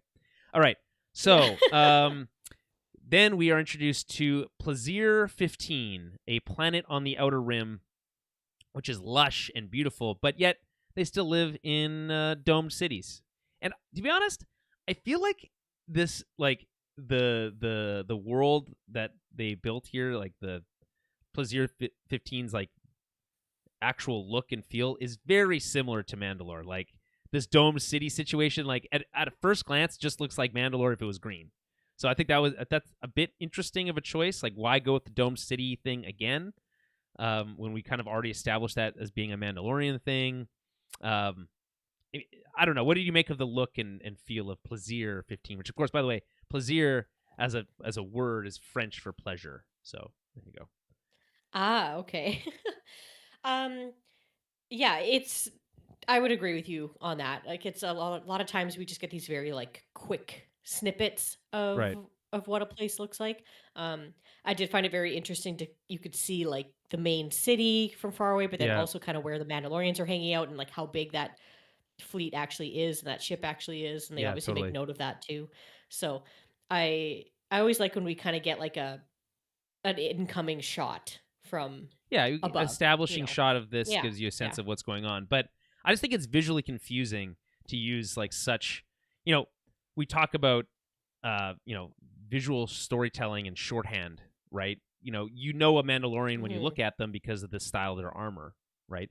Not just anything wearing armor is a Right. Mandalorian. It's because of the way the shape of their helmet, and that's shorthand or visual shorthand to convey an idea. And we have now seen Mandalorian cities as domed cities for so long, and then we're in a show called The Right. Mandalorian, and we're dealing with multiple Mandalorians, including a Mandalorian fleet that is also parked outside of domed city. It just feels visually confusing Yeah. because for some, if you're not really tracking this, you'd be like, oh, well, maybe this is another Mandalorian city or something like that. And that's kind of the first thing I thought. And I Right, was like, oh right. wow, okay, what is? Never heard of Plaisir 15. Neither has Din, by the way, which I thought was funny. He's like, I've never even heard of it. Cool to see an Yeah. Outer Rim planet like so lush and prosperous. Usually we think of Outer Rim and it's like the Old West, right? Or at least like very Yeah, it's like underdeveloped. farming or mining. Yeah, yeah. It's usually something that's not. Yeah, exactly. I do like this idea of like domed cities though, because I feel like it's always richer places that are these because Sure, it's more that's true. protection, right? Um, so I think that's kind of just one of the not tropes, but one of those things that kind of immediately shows you like, okay, there's money here. Yeah, I agree. Yeah, that's true. It does make it feel much more. What's the word that this show used? The planet Lavish. Oh, is opulent. opulent. Yeah, it's an opulent world. Yeah. So Din is with Grogu and Bo. I think this is interesting because it's like it wasn't clear to me at the end of last week's episode that this was a Bo and Din mission. Bo, go and recruit Mandalorians. Din, go with her. Right. Yeah. Yeah. Yeah. that part was we missed that second part of the line. Anyway, I guess it makes sense. He's the main character of the show, so we'll just spend more time with him. But Yeah. It's interesting. He's leaving his his N1 behind. They're going on the gauntlet together. They're kind of like they're a power throuple at this point with Grogu included, right? Yeah. Don't call them a throuple. That's so weird. Okay, but are you shipping Din and Bo? I mean, maybe a little bit now. I'm warming up to it a little bit more. Me too. It's like Actually, I said before, yeah. though, like I don't need it though. Like that's kind of how I'll put it. Is like I'm fine if that sort of thing happens, but I don't need there to be a love story between Yeah, these but two. okay, so I agree with that largely. That this episode introduces this idea of like Bo asking Din his opinion like multiple times. What do you think about this? Mhm. What should we do? Yeah. Right? I think that's like a really big growth moment for Bo, and I think it shows that Yeah. she has a lot more trust of him, and puts more trust in him, values his opinions. that's the start. That's at least the foundation of a solid friendship. So we'll start there at least. But I think there is something to be said that, hey, you know what? We don't see romances play out very often. Like, what is it, Han and Leia, and like Luke or Anakin and Padme, and like that's I think, name another one. Like, I really can't think of many others. Obi-Wan and Satine. Yeah, well, kinda, barely. That's like alluded to, but it's not. It's hard. It's hard when our content is a lot of like Jedi content, right? Because they're not supposed to have these romances and attachments and yada yada yada. Yeah. How'd that turn out? I still like. Yeah, exactly. We even got it in the sequel trilogy with Kylo or Ben, and Rey. Oh yeah, kind of. No, but even then, that's not really a traditional romance. That's like not a traditional. They have that kiss at the end, and everyone's fucking eyes rolled out of their head at the same time. I assume that's what happened to me anyway. My eyes rolled so far into my own head that I could see my own brain, because like, fuck that. There's no like it's like, okay, I like there was legitimate romantic tension in episode 8 between Rey and Kyle. Like that scene where she's like, can you put a shawl on or something? Yeah. Cloak. Can you put on a cloak or something? He's like standing there with his shirt on. It's so funny. And like I think that is legit. Like that's, I think, was building towards something. But the way that they did that in episode 9 is like, every time I think about that movie, I just want to make a fart sound. So, this is what I mean about like, I don't need a love story. Like it's but I mean, I'm fine. Like I said, I'm fine if it happens, and I find I like something that happens a little more like gradually too. Yeah, like it's just exactly. They start off fighting each other, and then they can kind of combative and whatnot, and then they become friends, and then they're working like together. It's How old are, like, do you think, like, from a age perspective, are they aligned? I want to say, because Bo has been around so long at this point. Din was a child during the Clone Wars. That's his parents were murdered by battle droids, right? And which is, by the way, important to remember when we're talking about scenes later on. But his parents were murdered by battle droids, and meanwhile, Bo was probably like 18, 19 years old during the Clone Wars. Yeah, I would maybe put her maybe around like 10 years older than Din, around that. Okay. Maybe at at the low end, she's probably 10 years, upwards of 20 potentially years older than him. I don't think she's 20 years older than him, because I think in Clone Wars she's like max 20. Okay. Yeah, and I think he's maybe like 10, so I feel like in Clone Wars, like, we kind of forget, I think she's quite a bit younger in Clone Wars. That's true. I don't see her being like 30 in Clone Wars, and all of a sudden now she's like 50. By the way, speaking of which, she looks very young in Clone Wars, especially the freckles really add a little bit of youth. This show has decided that they're going to like add her freckles in makeup, and it's an interesting choice, I'll just say. It looks a little weird. I haven't even noticed that. It looks a little weird. I literally haven't noticed, but I don't know, maybe just because I know what Katie Sackhoff looks like without freckles, and if you paint on freckles, it just looks like an affectation. So anyway, that's not important. So where were we? They're landing on Plaisir 15. We've got conversation about Axe Woves being in charge, that they've assembled this impressive Imperial fleet. It is quite impressive, right? There's the cruiser, there's 2 Gazanti class transport ships, one of them being one that they stole from that planet last season, right? From Trask last season. And we saw that. And that was a really cool mission, right? When they steal that ship. That was one of the first times we saw someone use that like suicide pill, right? Yes. Yeah. The zappy suicide pill. Anyway, so that's cool. I think seeing the size of the fleet this time actually does give it some real impressive feel, right? So leading into a movie potentially with this stuff, I think you're going to want a fleet and not just 1 or 2 ships. So that's cool. Talk about how Axe Woves is in charge. Interesting. I never got the impression that he was kind of the one that was gonna lead. It always sounded like more like the Cosca Reeves character, who we do see, but I don't think has a line of dialogue, played by Mercedes Varnado. Right. Yeah. Yeah. I thought she might be more of a leadership role, but anyway, it's interesting. And they did mention that a fleet like that would be handy for taking back Mandalore. But again, why? From who? What do you need a fleet for? Yeah. they literally just flew in there the other day with no problem at all. Anyway, whatever. So then their ship is guided in automatically. They've got some sort of like automatic landing system. And then they're greeted by Imperial droids. And, I got to say, anytime you can kind of see like a Imperial version of R2 and 3PO, I think it's fun, right? Yeah. I think it obviously calls to mind the characters from the Dr. Aphra series. I was gonna say for like a hot second when you like first see them, like it almost looked like them, and I was like, no, because it's the R2 unit is different, Right. Like it's 000 and BT, but and because 000 is like a protocol droid, more like he looks like a black C3PO. Yeah, well, it's kind of like what we then- had here, a black 3PO, very similar kind of. No, but they're still a face little bit was different. different. It looks Yeah. so yeah, it's more of like those what are they called? We see that one in Rebels. He has that Yeah, really there's a- like funny Yeah, drawling yeah, kind exactly. of voice. There's Um, they're kind of like They're like the inventory droids or whatever Yeah, that are exactly. usually on like the Imperial ships and stuff. But yeah, for a second I was like, oh, that'd be so sweet if it was 000 and BT. But well, like, what are they doing out here on Plaisir 15? I think that'd Yeah, be that's a exact- pretty I don't funny know. question in and of itself, I guess.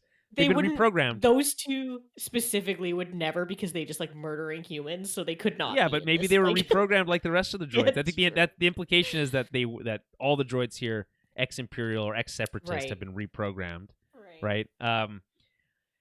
They like, oh, what is Imperial droids doing here? And then the answer that Bo gives is, I don't know, it's the Outer Rim, which Yeah. I think is pretty funny. He's like, anything goes out here. Who knows what the hell's going on?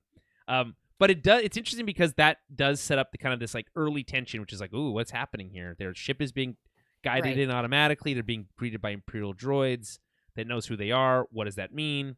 They get on this Hyperloop situation, which is like a tube train. It's very cool. Although it starts a little fast. Imagine if you're standing and the thing went, phew, it like, and you just go flying into the back wall. It's fun. That's funny. Yeah. So they get on the Hyperloop, and they won't be taken to the Coruscant to the Mandalorian fleet due to a clause in the Coruscant Accords that prevents people from basically building up their own armies or something like that. It's unclear how that works. Not sure why the Coruscant Accords, which are designed to like establish rules for the galaxy as under the New Republic, would have a subsection about meeting with like a private army like this. I guess I don't know. Maybe it's something about like this way people can't rise up and overthrow the New Republic or something like that. Yeah, I would assume that that's why, especially if it was like when we find out that what's his name, Jack Black's character there was like ex-Imperial and went through the Right. whole Amnesty program. amnesty program. It would be like that's probably part of your release of being like you can't be You can't just talking go to other military. Chatting with you can't just militaries, you can't just go like build up your own army and then like try to rebuild, right? Because they Right. probably would try to. So yeah, I'm assuming it's just a way of demilitarizing.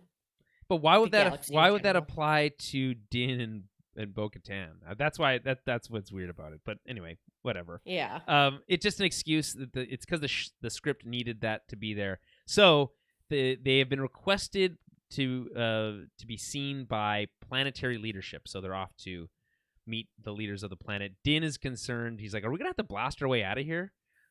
Which I thought was Yeah. kind of a fun. I just really felt the tone of this episode really knew what it was, right?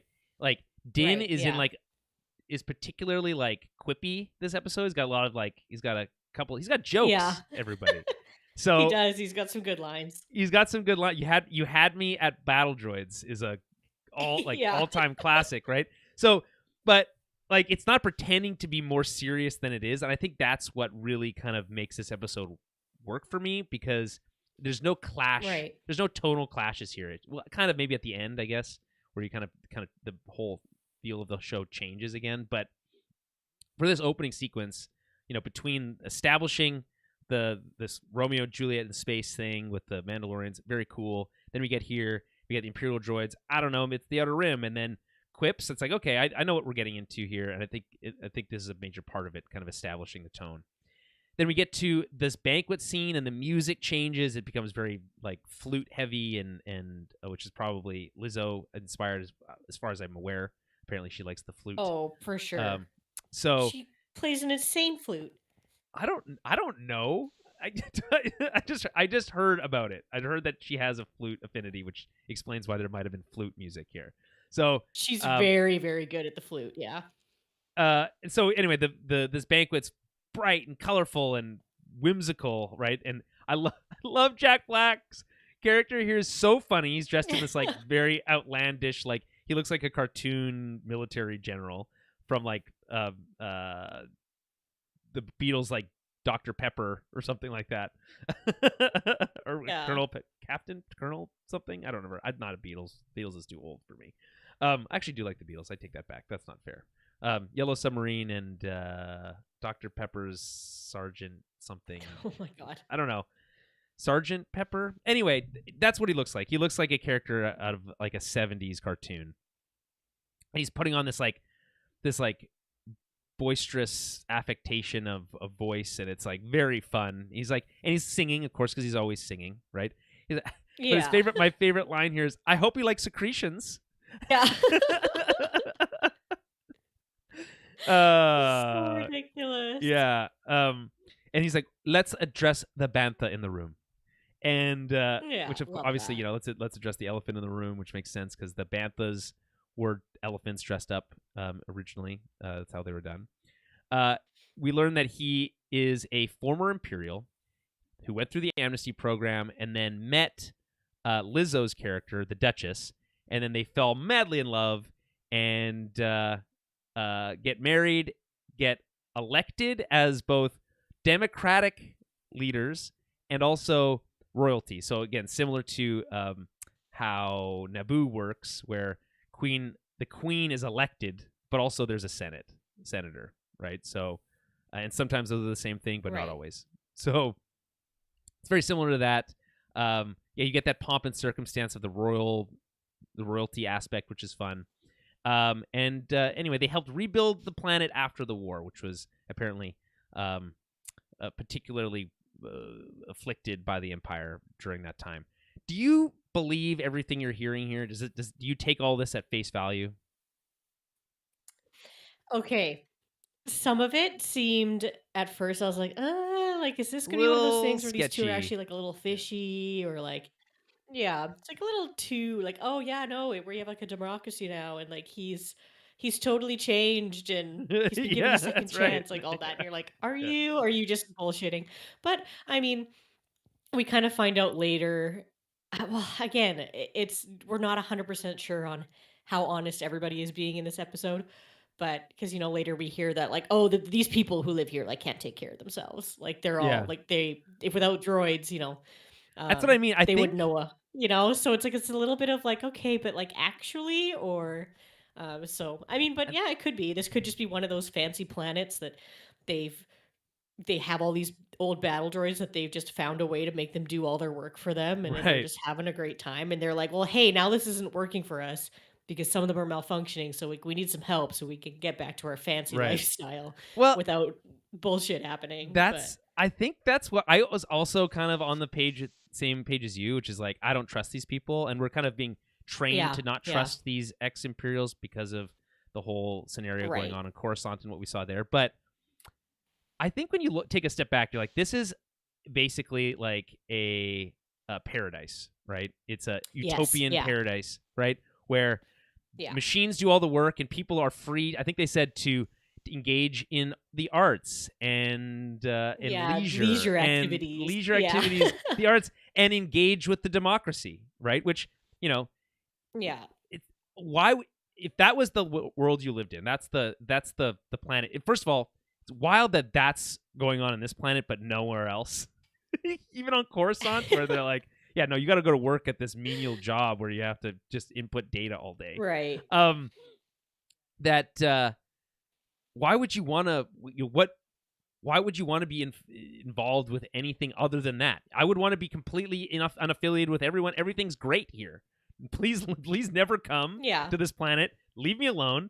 And please help me fix my droid problem. But that's our biggest issue. And no, I actually do come around to this being like, maybe they're just kind of like rich and dumb, quote unquote. Like they're just kind of ignorant of the wider galaxy and kind of the problems that it's facing. And could they help? Sure. Maybe, but they're just living their own life. So, could they be influenced by something like the New Order, the First Order, to kind of like spend their money on a military that quote unquote protects them or something like that? Maybe. Oh, probably. But like, I think at this stage right now, I think they're kind of harmless. That's my feeling. Yeah, no, I can't see them as being anything that's that sinister. I think they're just out for their own, and like they have these mercenaries that they've hired to protect them from probably pirates and people coming and trying to like take from them, take their money and take their wealth. But their main goal, I think, is just to keep being rich and fancy and not having to work. Maintain their existing position. So then we're introduced to Lizzo, who's playing the Duchess, and she insists on holding the baby. And entices Grogu over with a little fish. So that's really funny. I love that. Yeah. I thought that scene was so funny. He's like, oh, he doesn't really like, what does he say? What does Din say? Something along the lines of like, he doesn't really like people, I think he says, or something like that. Or he doesn't take too kindly to strangers. Yeah. Or something like that. Something like, and then just take too kindly to strangers. And then she she just like with like a fish, and he just leaps into her lap, and Din just sighs, like just being like, oh okay. God, bro. Also, it's funny because it's like they go off on their little adventure, and it's never addressed. But Grogu just gets to hang out with the king and Duchess or whatever the whole time, or Dutch and Duchess. Yeah, he's just chilling with her. Yeah, so funny. That's how I guess you can trust them. If he didn't trust them, he wouldn't leave Grogu with them or whatever. I don't know. You wouldn't leave a baby with them, but I think he could also like take care of himself. That's right. To a point at this point. I think that's what Din's also looking at, just being like, okay, like what's really going to happen with these two? But, exactly. They don't look that threatening. So we find out that this planet is the last. What do they call it? Something democracy or full democracy, something direct democracy, which means I don't know if there's any, like the ancient Greeks were a direct democracy, is my understanding. No, they were a republic. I'm trying to remember how this all works, but my understanding, I think, is a direct democracy means that the population votes on most things instead of electing leaders and then having them vote on laws. I'm pretty sure the direct democracy has the citizens vote on laws. I'm pretty sure that's how that works. Okay, that makes sense because that comes up a little bit later in the episode. Yes. Then. Yeah. So they have a charter that prevents them from having a military, and this allows them to spend their money on the people and improvements. The Screen Crush recap alluded this to post-World War II Japan, which was also not allowed to have a military, and because of that, really prospered after World War II because they were able to spend that money on other things like education and services and infrastructure. So, and by the way, how that works. Yeah, it's funny how that works. Costa Rica also doesn't have a military, and they spend their money on ecological preservation and education instead. So interesting how when you don't have a military, all the other things you can do with that money. Yeah, funny how when you put all your money into education instead of world gets guns better and tanks, that your society thrives. Yeah, weird. Anyway, so I thought the whole we need to show them the view. Let's show them the view. So they need to get privacy. So they go off for a little walk, and they're basically saying, "Hey, we have this droid problem." They, he's like, "How big of a problem?" "Oh, well, small problems, but eventually it led to assault." So they're like, "Oh, okay, okay." A little more serious than we thought. They're not allowed to have the Mandalorian. This is like very wonky, wishy-washy stuff, which is like, oh well, the Mandalorians that we hired can't enter the city, so and our constables aren't allowed to carry blasters. So there's nothing we can do.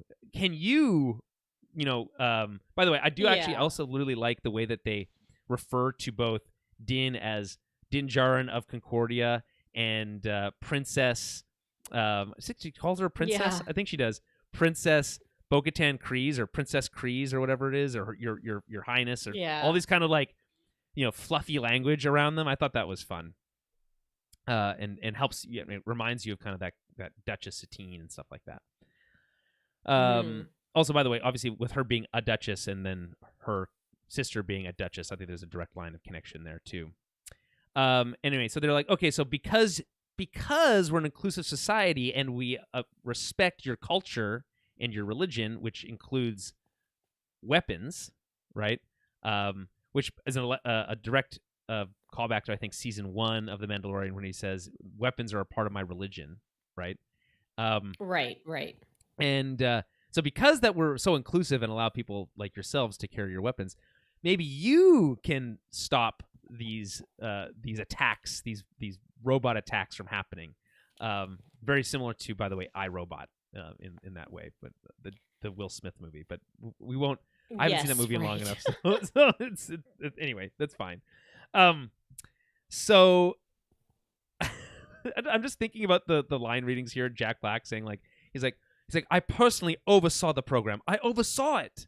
He's like, it was fine. And just like that whole kind of like that whole thing was just good stuff. And anyway, so the plan is, here's the deal.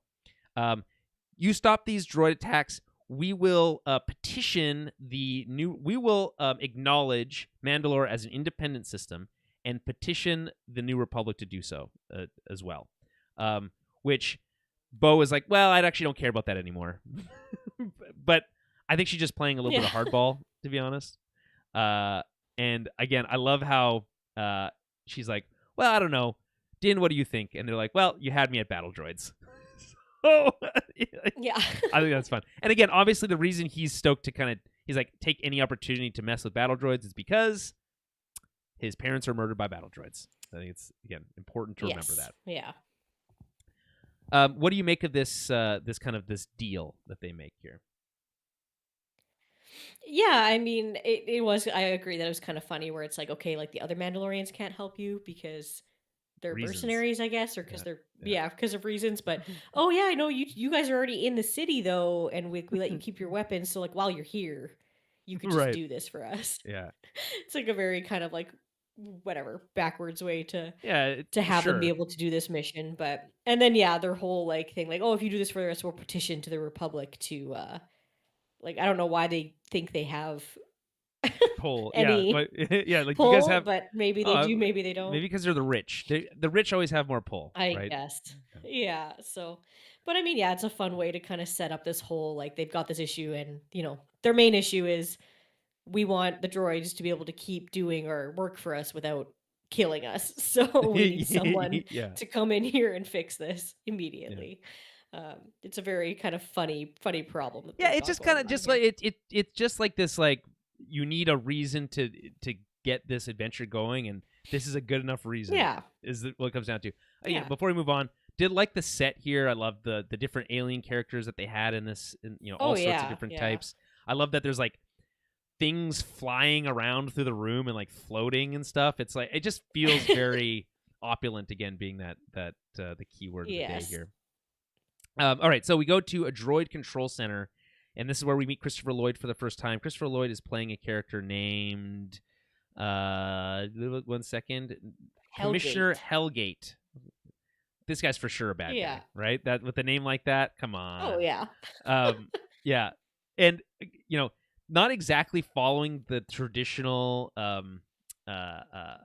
formula necessarily for the procedural, because I think it's usually the third suspect that they see. So the third typically that a show visits is the one who did it typically, but this is the first suspect. So they kind of flip that on its head. So they meet Christopher Lloyd. And they talk about how originally they had planned on scrapping the droids on Carthan, which is that a planet we know of? I'm just gonna look that up. Wikipedia. But Carthan is a prison moon that hosted the Carthan chop fields. Oh, we have been there before, actually. We've been there, and we were there in Chapter 14 of The Mandalorian, The Tragedy, and in Chapter 15, The Believer. So there you go. We have been to Carthan before. Prison Moon hosted the Carthan Chop Fields, a correctional facility managed by the New Republic, where former Imperial machinery would be dismantled by inmates. During its reign, the Galactic Empire used materials from Carthan to build parts of the Death Star 2. In 9 ABY, Miggs Mayfield, an inmate who had been sentenced to 50 years at the Carthan Chop Fields for his involvement in the breakout of a prisoner and the death of the corrections officer Lant Davin, was relinquished into the care of Marshal Cara Dune to assist him in locating Moff Gideon's light cruiser. So there you go. That's Carthan. Anyway, so they were talking about how the droids were originally scheduled to be chopped up at the Chop Fields of Carthan, and instead they decided to reprogram them. But then these incidents started taking place, and then we get to see a kind of a montage of the different incidents. We see at first it's a garbage droid, kind of like I don't know if garbage droid is not really the right word. It's a droid that is picking up garbage and starts to like smash the garbage can. Yeah. Like, oh, interesting. Okay. And then we see a B1 battle droid carrying like shopping bags and like pulling clothes out of it and like throwing them around. I thought that was pretty funny. And we like see harmless stuff at first. Yeah, and then we see a droid get into what's the word I'm looking for here? Not a car. What are they called again? A speeder. They get into a speeder Like and a crashes. speeder accident? Crashes into a wall. Yeah. So that's fun. And then the last one, which is the most kind of sinister, which is like that like chef droid that we've seen before in like Book of Boba Fett, I think. Yeah. Most recently. With like knives for hands. It like cuts away before you see what happens, but I guess that's the assault that they applied, which is they were attacked by a droid with knives for hands, which is terrifying to think about. Yeah. Yeah. They're just progressively getting worse and worse. It's wild. They're just screaming. You're like, oh, okay. And then like murder, basically. Yeah, right. Did someone's head get cut off? Like, Jesus. Yeah, like what? Yeah. So the first question that, and then, of course, I hope Bo-Katan just says, Bo-Katan's just like, turn it off. And like, it's like you don't know whether she means like the video or right. Yeah. the droids in general. Yeah. Why can't you just turn them off? He's like, well, I wish we could, but the citizens wouldn't know what to do if they turn the droids. I think this is a bit of an overstatement. This is his kind of like cover, right? I think they'd be fine. Well, yeah. I think you know what I mean? This is also like a bit of this is where the true democracy comes in, and it's like, oh well, the citizens voted that they didn't want the droid, right? Whatever, I can't remember what he says. They didn't want the droid service to be turned off because they want the droids still. They just want you to fix them because they want the droids to be doing everything for them. Like, oh yeah, they wouldn't know how to like. That's how I would feel. If a self-driving car gets into an accident, are we going to destroy all self-driving cars, or are we going to fix the thing that caused the accident? You know what I mean? Well, exactly. Yeah. So they're like, okay, well, just like again, any traditional procedural, they're sent on a little bit of a wild goose chase. So hey, if you want to get the list of droids that have potential. By the way, I don't know how they have a list of droids that potentially could be having a problem. I don't know how they. Yeah, like works. What? Yeah. I don't know how that works, but they have to go speak to the Ugnaughts down in the lower levels. And Din is like, "Oh, Ugnaughts, okay." So on the elevator down, again, Bo just didn't bring her helmet on this mission at all. Really leaning into the no helmet situation. Interesting choice. Din is basically giving a little "I told you so" moment about droids. Where he's like, "See, this is why you don't. This is why you don't trust droids. I told you so." And Bo's kind of like rolling her eyes, kind of being like, "Okay, let's not take this personally. Like, it's not. Let's not get ahead of ourselves here." And then we get down to this like workshop. I thought the workshop looked really cool. There's all sorts of droids. Obviously, a couple B2s prominently displayed, but there's a couple B1s on a workbench, etc. And we have Ugnaughts working on these machines. Bo tries to get their attention, but no one's listening to her. This is kind of where you kind of had that feeling about how they need to work together for them to be able to succeed as any type of ruler of Mandalore, because she sometimes doesn't know how to deal with people.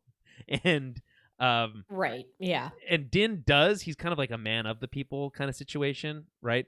but she knows kind of like the rules and kind of and is a badass fighter and all these other things. You kind of bring those two things together, and you got like a Right. really solid leadership structure, right? So Din here steps Absolutely, in yeah. and is like, does this whole thing about you will help us with what we need, and I have spoken, right? And she's Yeah. like, how does He's that like, work? I was a friend of Quill. Yeah, right. Queel. Yeah. It's Queel. Quill, sorry. Yeah. And so they sit down. And he's kind of like, thank you for sharing this table. Actually really I enjoyed this lot in season 1 when we had this with Queel, but this kind of like very formal, ultra polite way that the Ugnaughts talk to each other, Yes. almost too much Yeah, so, yeah. right? Like it's like it's kind of that same version of, we talked about this in Andor, but this kind of like the pleasantries that you say one thing but you mean another, right? With Ugnaughts, it's similar. Right, You yeah. have to kind of say things in a specific way in order for you to get to the point, because you can't just Yes. say it. It's considered rude, right? So like Yeah. Bo's saying that, hey, there's been malfunctions. I don't know if you heard about it down here, right? Which I thought was funny. He was like, excuse me, we know everything. Yeah. Okay. Yeah. So I just thought that whole thing was funny, and she's like, it's considered rude to imply that their work was like causing them malfunctions, right? So they Yes, deny yeah, it, but Din yeah. flatters them, saying, we all know that Ugnaughts are the hardest working species in the galaxy. Everyone knows that. And we're just on a mission. We're just like Right. you guys. We just have a task to achieve. It's not, I wish we didn't have to be here, but here we are. So it would really be appreciated if you could help us out, right? And that tends to work. It works. They get the list, the data pad that they need, and they're off on their way. Thoughts? Any other thoughts on this kind of Ugnaught and I guess Christopher Lloyd sequence? Yeah. I obviously I love seeing Ugnaughts. I think they're always very fun, It and looks so cool. I I just thought like they being able visualized to. so well. They do. They do such a good job with like the costuming and everything for them as Mm-hmm. well. And yeah, I like getting to see like Din kind of teaching Bo how to be like respectful of this like different Yeah, culture, right? And how to speak to them, and like they are teaching each other things along the way about like how exactly. you can't always be so heavy-handed, and like there's a different respect level with different species and that kind of thing. So, Mm-hmm. and yeah, it's just nice to see someone treating Ugnaughts with respect. Um, Yeah, because a right. lot of Yep. times, we've seen the opposite in Star Well, Wars too, with the way they treat alien species, it right? is pretty So, crazy that like this planet lives this opulent lifestyle, but these Ugnaughts are just down there working on these droids. So why don't they right, get to yeah. just enjoy this paradise? So no, they got to maintain the droids. No, So they're doing their work. Do we think this is also like a door where Din's gonna get his part that he needs for I'm IG? guessing, yeah, I guess I think so. I think when he finally puts IG-11 back Yeah. together, this is how he's going to go to these Ugnaughts to do it, right?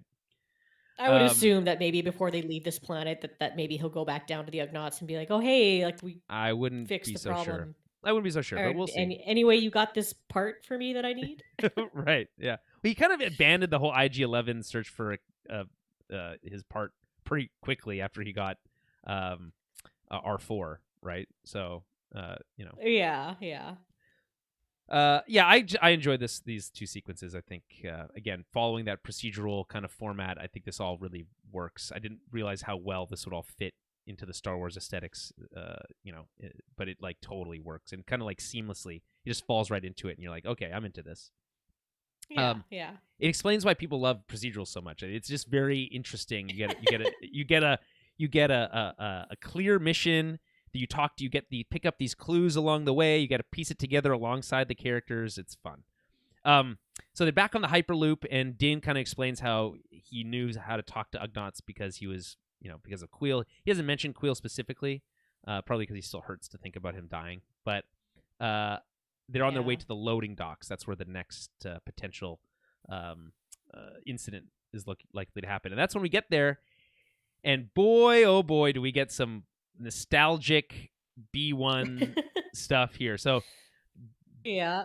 it starts with Bo saying that she hasn't seen battle droids since the Clone Wars. And Din saying that he has seen them since.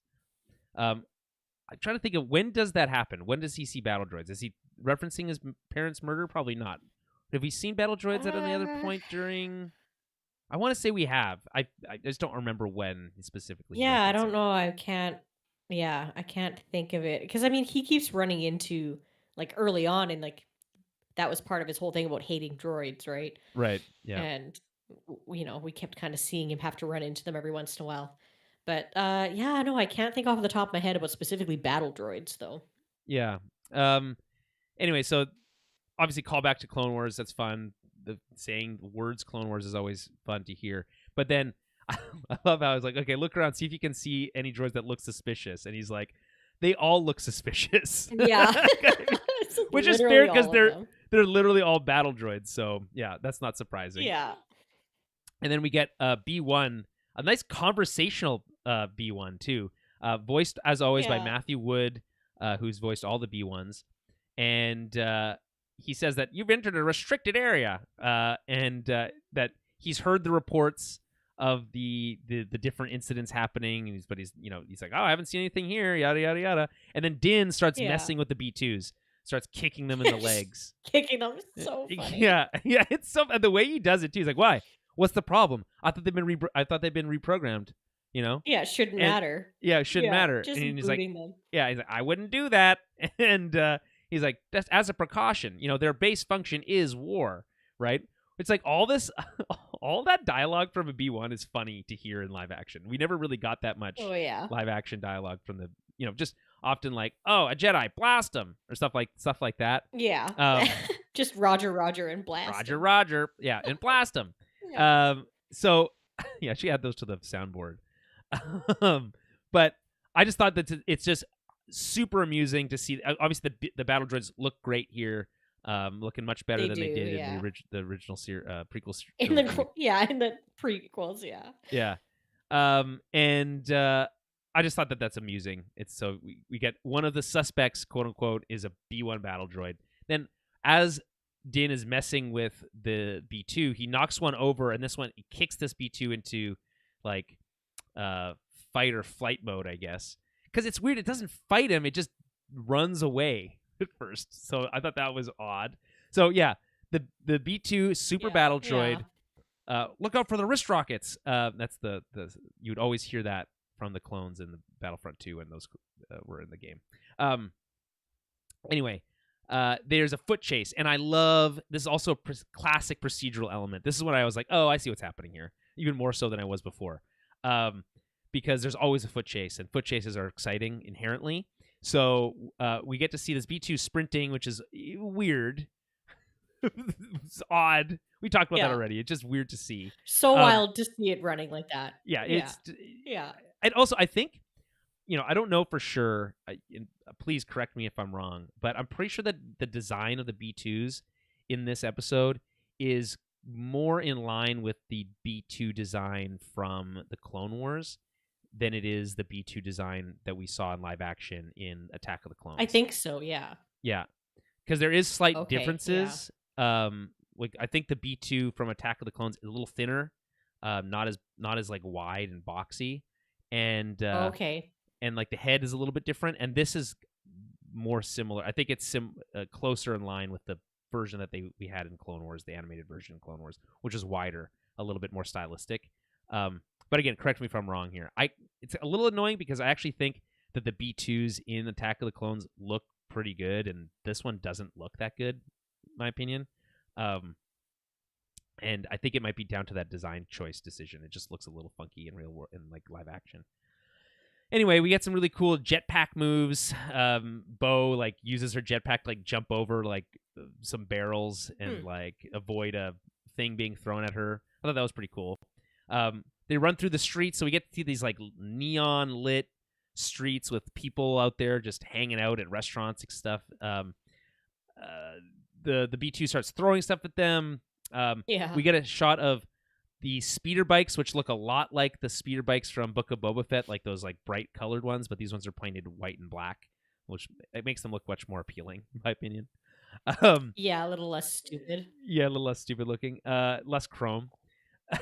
So Din uses a shortcut. He cuts through like a restaurant and like jumps through a window, which is also really fun and cool. Apparently one of the guys from the Aldani people from the episode of Andor is in there. Unclear if he's playing the same character or not, but that's interesting. Oh, okay. And then after they take down the B2, we get, I think, one of the cooler shots of this episode, which is like this overhead shot of the B2's body, and then like these police droids that come out that create this like holographic police tape around the scene. Yeah. So it looks like I a love dead that. body, and they're like investigating it. I kind of wish they were doing a little bit more. They kind of like lean over and they like pick up one clue instantly. Like it's essentially a matchbook. It might as well be a matchbook. Right. That's the, I think the Yeah, it's like a droid version of a matchbook. Yeah. yeah, right. And they find a spark pad, which again, matchbook, spark pad. It's pretty. I think that's pretty obvious. Yeah. And then it's for the resistor, which is the name of a droid bar. The concept of a droid bar, very odd, but we'll talk about that in a second here. But I love the overhead shots of Bo and Din working the crime scene. This neon lighting. Yeah. I just think it's just really cool. I don't know. Any thoughts on this loading docks foot chase sequence? Yeah, I mean, I liked it. I was not expecting to get a foot chase with this battle droid, but I was Yeah, like, no one okay, was. this is pretty funny. Yeah, where was that on your bingo card? And yeah, it's right. Yeah, I mean, reminiscent of some of those really bad whatchamacallit, Clone Wars episodes with the Oh, yeah. sisters. Yes. There where they're chasing the rogue droid through the streets, but Yes. in a much better way, I would The say. Martez But sisters, yeah. Martez sisters, yes. But I did like the yeah, exactly, how it's like a crime scene and the other droids are like putting up this tape. So funny. Yeah. And like it we've kind of seen this before when the like police droids sort of come in. Yes. When something happens in Star Wars and they're like, oh, like halt and Right. whatever. They're usually little like almost like a probe droid. They're that, so useless. It's so funny. yeah, they're so useless, yeah. I love it just because like they fall right into this like detective like partner kind of like mentality so quickly. They're like, oh, I found this. Like, what do you think it means? And like they're they're working the case, and it just like it feels so natural. And I just like I would watch a whole show that was just Bo Katan and Din Djarin space Yeah, cops, it's fun.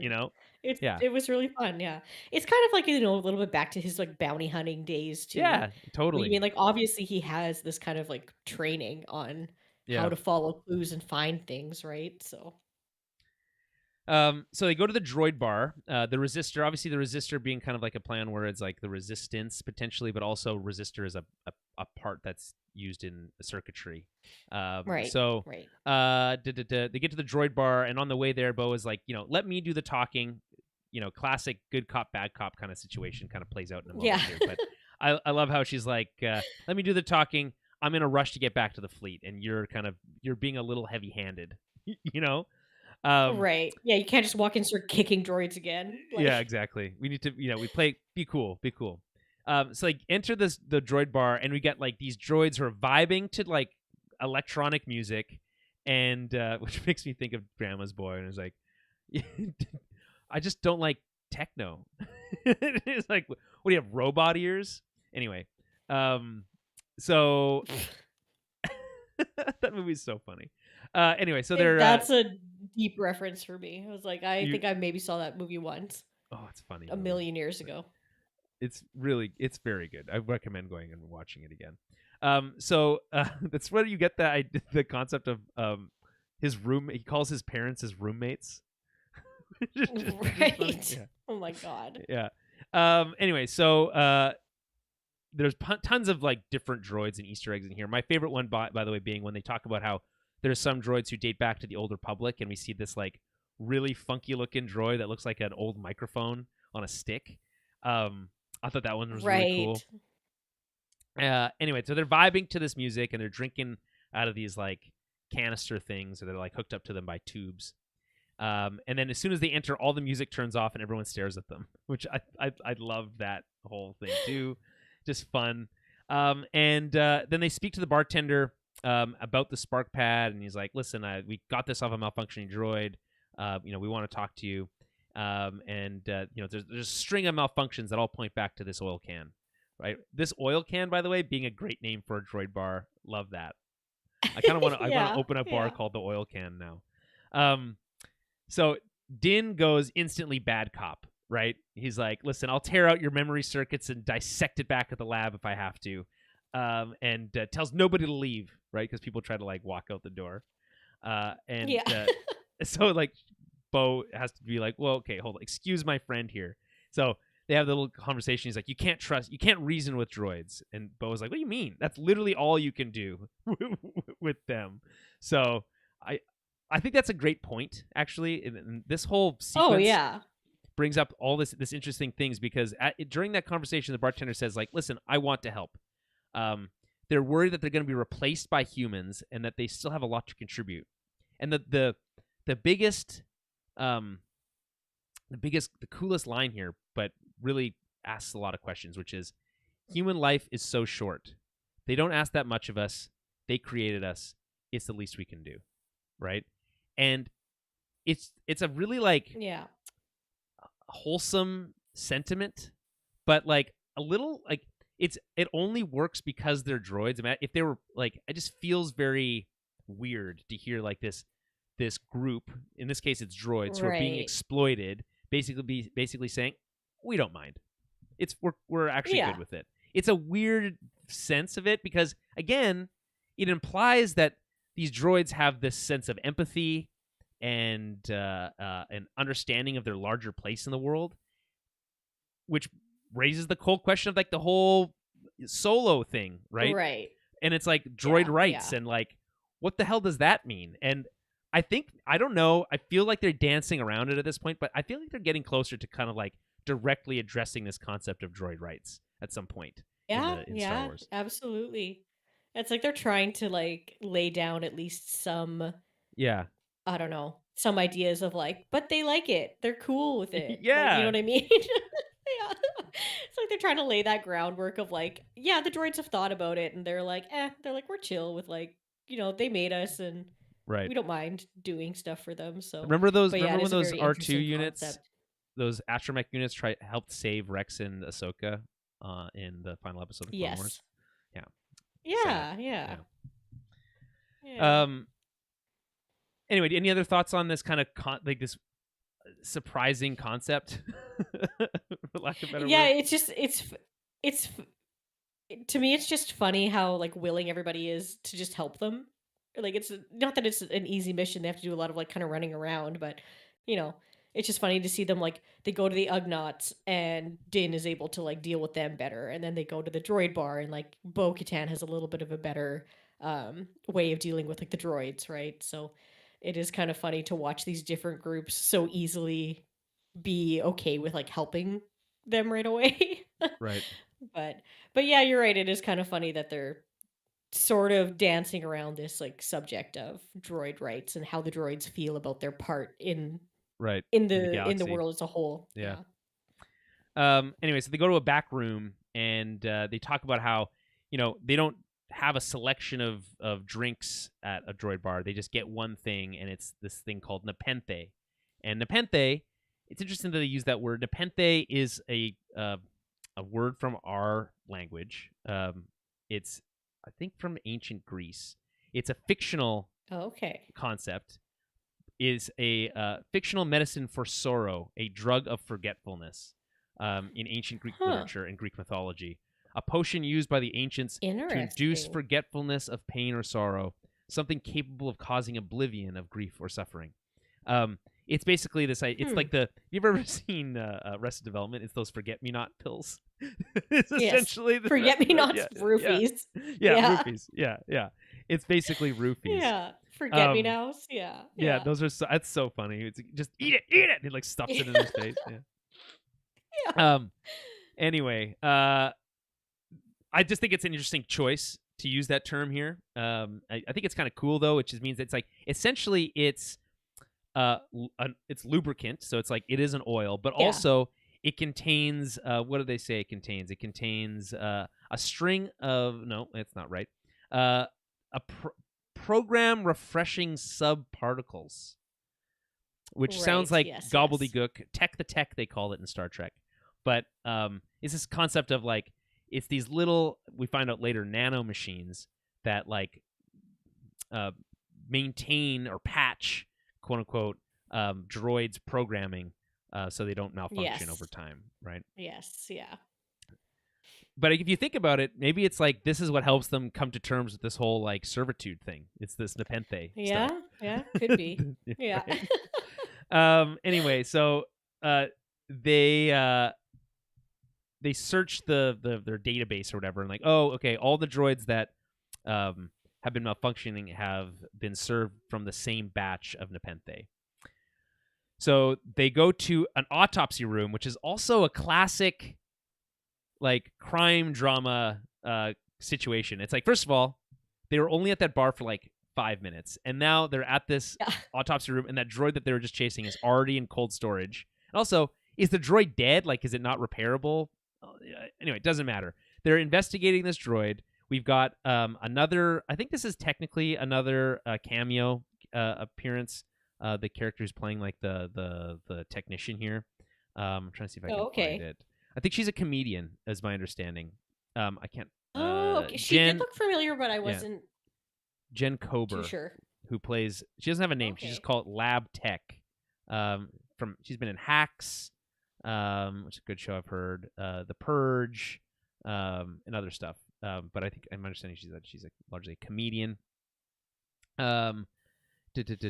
Anyway, the point being is they get this this kind of like CSI scene. This is what I think of, like when they're like in the lab with them. Right? Yeah. Yeah. And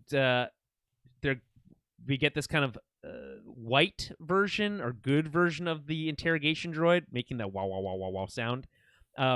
Yes. But it's extracting like oil from the B2, right? And they are investigating or looking for subparticles, and they're like, oh, I wonder if they're still active. And then that interrogation droid freaks out and tries to kill them. So Din uses the Darksaber to cut it in half, which is pretty cool. And then they get right back to work.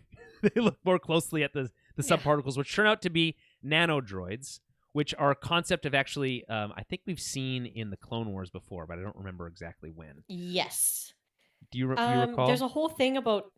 Yep. There's a whole arc about. This is kind of when the Ahsoka Fallout stuff sort of starts to happen. Oh, right, around the bombing of because the there's the bombing of the temple or whatever, and because it's nanodroids that the guy's wife put on him or something, right? Right. Yes. Right. And then yes. that prisoner, the wife, gets killed by Barriss, or I think. Yes. That's right. Secretly, Yeah. they're like talking to her Secretly, and then, or like yeah, Asajj or something. Yeah. Yeah. So it's Yeah. So there's that whole thing. So, but yeah, we've seen nanodroids a few times, I think, in Clone Wars. That it's kind of they can affect weird. humans as well. But It's kind of weird because nanodroids as a concept is kind of like a pretty crazy idea. Like, if you guys can do nanodroids, yeah, why are it poses a lot of it raises more questions than it answers, but whatever. It's whatever's right. the thing about Star Wars is that you can have whatever you need as long as it serves the plot. Yeah. So, but basically, anyway, like they're small enough that they can almost, enter a droid's kind of bloodstream, as you would call it, right? Yes. And change their processing or change their they can adjust coding. their code. Yeah. And then I love how they're like zoom in and enhance. They have to do the zoom in, enhance, rotate. Yeah. What's that? Zoom in, enhance, rotate, and then it finds out that it's a chain code. Yeah. That's like stamped on the side, and that they were originally made by the Techno Union, which is a fun callback to the Clone Wars. And our boys in the Techno Union are so funny looking. Also captured Wat Echo. Tambor and Wat Tambor. They float on those weird little floaty things. Yeah. Yeah. Anyway, so the Techno Union doesn't exist anymore. But interestingly enough, we do find out that Christopher Lloyd's character, Commissioner Hellgate, used to be a member of the Techno Union. So we find out that the nanodroids were requested, or the Nepenthe was requisitioned by the security office illegally, right, by Christopher Lloyd's character, Commissioner Hellgate. So they're like, oh, okay, we understand what's going on here. So all signs point back to Christopher Lloyd. Any thoughts on this autopsy room before I move on? Yeah, I thought it was very fun. Like you said, it's very CSI. You have the tech person like looking into things, and Yep. yeah. Also, just kind of funny that it's just straight up like written on them where it came from. Yeah, Like sure, why not? it's Yeah. just his name right on there. They But did all the work. yeah, It's I like love it. yeah. I Yeah. Yeah, I love the callbacks to like nano droids and Techno Union. It's really fun when we get these like old Clone Wars. Yeah, it's all old Clone Wars stuff, which is really fun. Yeah. So I like it a lot. Yeah, but with a fun little like twist on it. Yeah, fun little twist. Yeah. All right, so we head back to the Droid Command Center and they confront Commissioner Hellgate. He threatens to use the buttonhead he mentioned before, but it turns out it won't shut them down. It will convert the droids back into battle droids. I don't necessarily believe him, Yeah. but I'll I don't take his believe word that for either. it. I think that's a Yeah. bluff. Yeah. Yeah. I think that's a huge bluff for sure.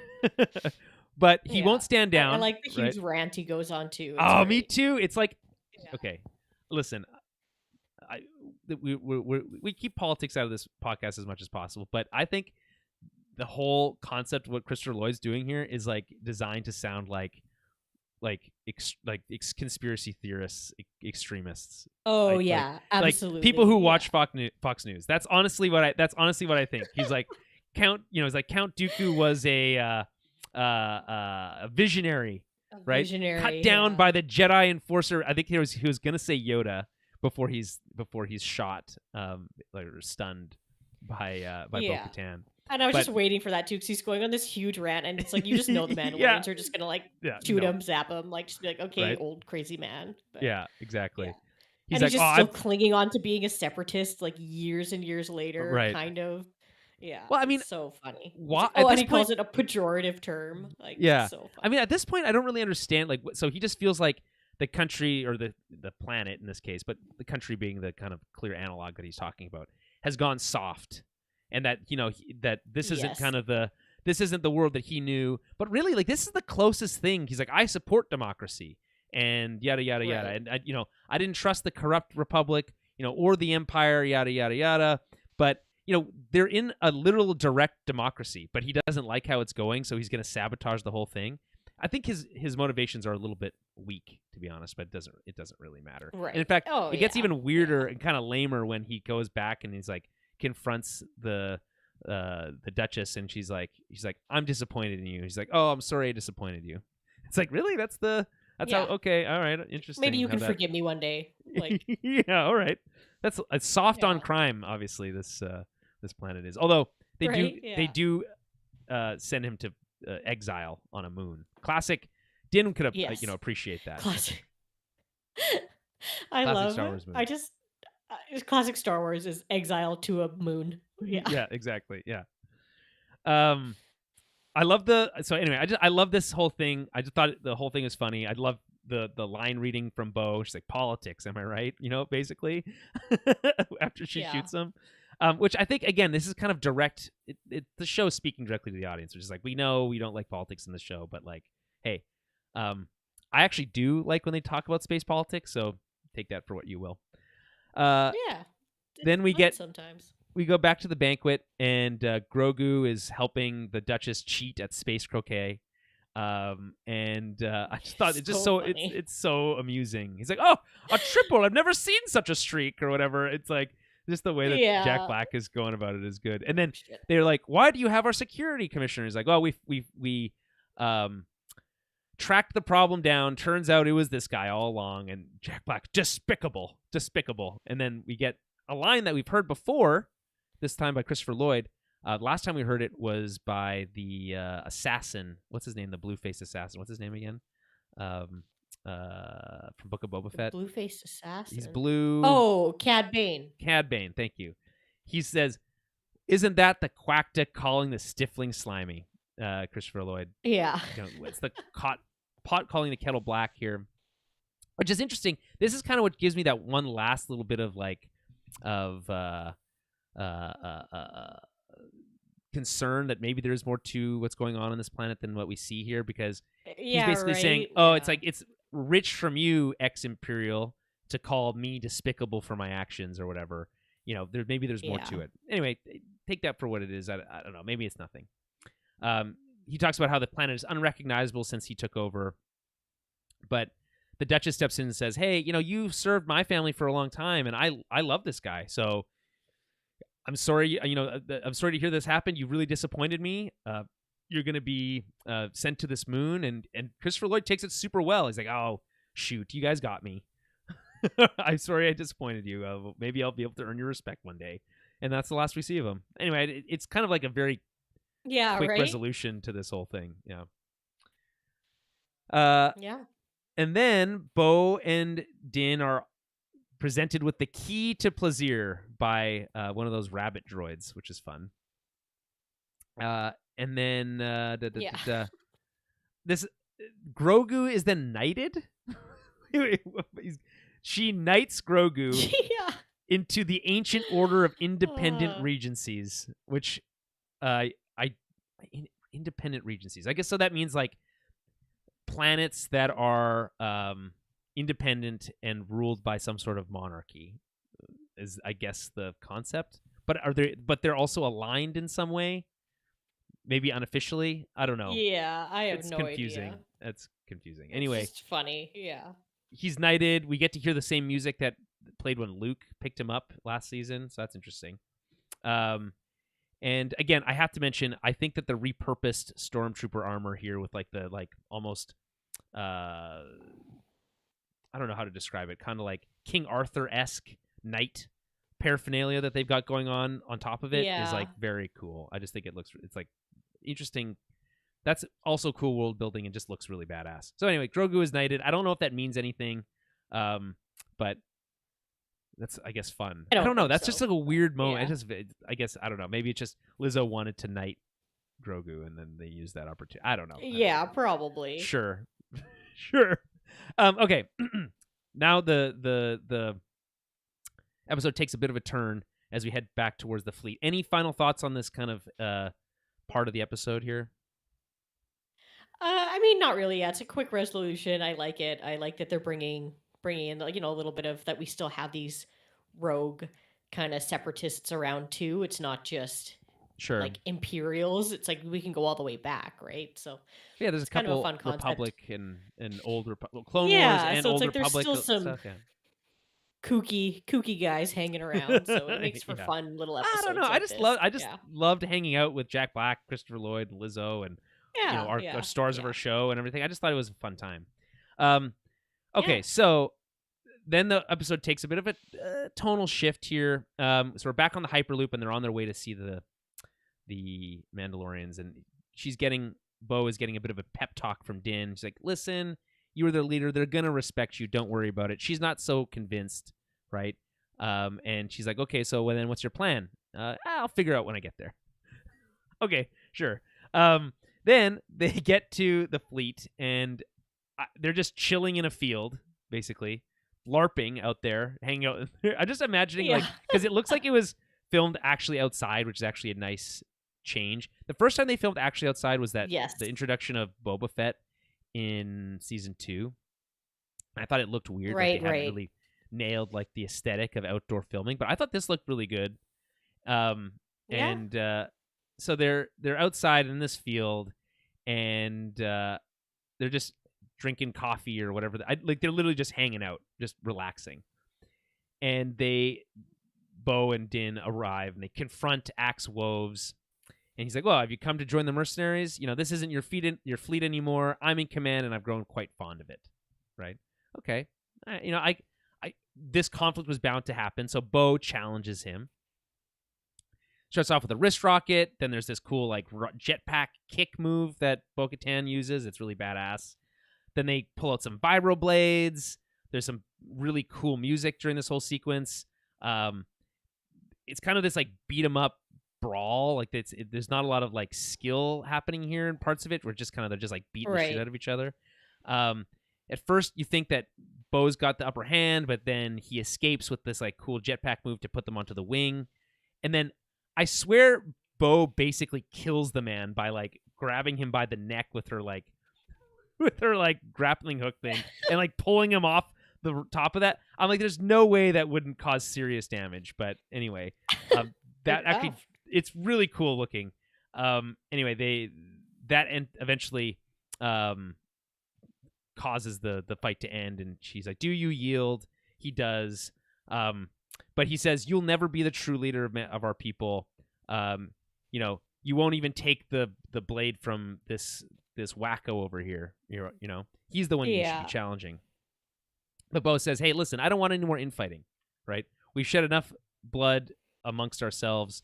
Enough is enough." She makes this big speech about how Din is just as much of a Mandalorian as any of them or their ancestors, right, who came to the planet to settle the planet originally, right? Because it's weird that we get this little bit of like mudblood Muggle situation where it's like he's not even a true Mandalorian, right? Yeah, but that's quickly they still quashed. it's like these it's like these two groups still kind of have their like feels on what it means to be a Mandalorian, and some of them do believe it's like it's about your family lineage, like it's not just about right being a foundling. Like they don't really believe in that almost, but but it's cool to kind of think about them trying to. That's why Bo-Katan is supposed to try and unite them, right? So I have a question about that family lineage thing. You know how Sabine says that her armor is passed down for generations, et cetera, et cetera, et cetera. Yes. Passed down from who? Because like her mom has her own armor, and like everyone already has their own armor. So and like it's implied in at least with the covert is that when a foundling becomes old enough to put a helmet on, that a new one is made for them. So right.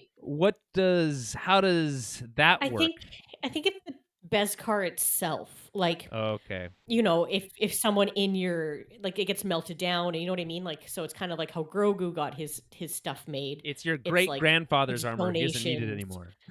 Right. Yeah. It's like donations of pieces of other people's armor that like either they've passed or whatever.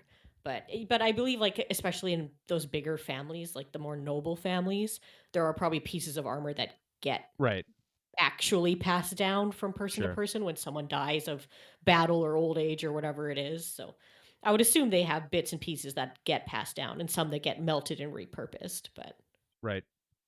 Okay, that helps clear that up. All right, so Bo her speech basically says that Mandalorians are stronger together. But Axe calls out Din for being a misguided zealot. She talks about how he took the creed. Yeah. He's every bit of. I love the term misguided zealot. That's good stuff. Zealot is always the fun term. Yes, so. You religious zealot. Anyway. Yeah. Then there's this whole bit here where she's like, "Listen, you don't even have the." I thought this line reading was actually weird. So this is a bit of a critique on this, but Axwoe says, "Sure, but our people believe that you need to have the Darksaber for you to be the leader, right?" It's like this like weird exposition-y, like, really, you think that? You seem like much more like you seem like you'd be more nuanced than that. But no, it just whoever holds the lightsaber, she really was. That's like just wave it around, I'll do whatever you say. Yeah, that line from earlier really feel like it hits home there. And that's when Din steps up and says, "Then she shall have it," right? And at first, Bo is like, "I've been down this road before. It's not a gift. It can't be given, no matter how good the intentions are." And that's when, and I thought this whole thing would be resolved in a much more interesting way, but here we are. Yeah. Instead, Bo, that's so stupid. Okay, Din, walks everybody through a convoluted loophole scenario where because he was defeated by an enemy on Mandalore and lost the saber, and that Bo defeated that enemy using the saber, ipso facto, the blade belongs to her, I guess, right? It's the Elder One. We talked about this before, and we were joking about this before on the show. I'm almost positive about this being like a workaround, and I distinctly remember it was either me or you being like, "It's not the Elder Wand. Like you can't just." Well, it wasn't me. That seems dumb. Yeah, I think it was me, and I was like joking about this with Adam before because he was saying that like, and he's like, "Oh," and then as soon as this happened on the show, he was like, "Someone's gonna go back and trace this." This has already done that. That happened in the Screen Crush recap. Did it? And I'm pretty sure the answer was that it's still technically Maul's. I think. Because that's where we're curious about. Because who defeated Maul Okay, well, if you follow these rules, then it's technically Obi-Wan's. Obi-Wan's, that's what I mean. Like, it's so confusing. So no, it's stupid. It's also like we said at the time, was like, is that really convincing enough to convince a group of Mandalorians to give back the blade? It just feels wrong. And I would have liked to have seen at least a ceremony. Like, I was like, he's like, it's not a gift, right? I would have liked to have seen at least a ceremonial duel, right? Which is say, okay, it's not a gift. Well, then fight each other, and like, okay, he can lose, right? He tried to do that originally the first time. He's like, I yield. Here you go, right? But I would have liked to see them actually fight it out, right? I would have been a good like way for them to like get their emotions out. It would have looked cool. Especially because not even like fight it out. I don't know, because Din kind of sucks at wielding. Yeah, exactly. Like, it's like he always seems to have trouble with it. It's heavy for him, that kind of stuff. So it's like you easily could have had like a sword versus sword combat where they're not trying to kill each other, but Bo could very easily just win because her combat is better. And then it's like, okay, she wins it. Like, it just need to beat the shit out of him. I don't. I just don't. It's just baffling decision. It's like, okay, we don't listen. This is not the real life.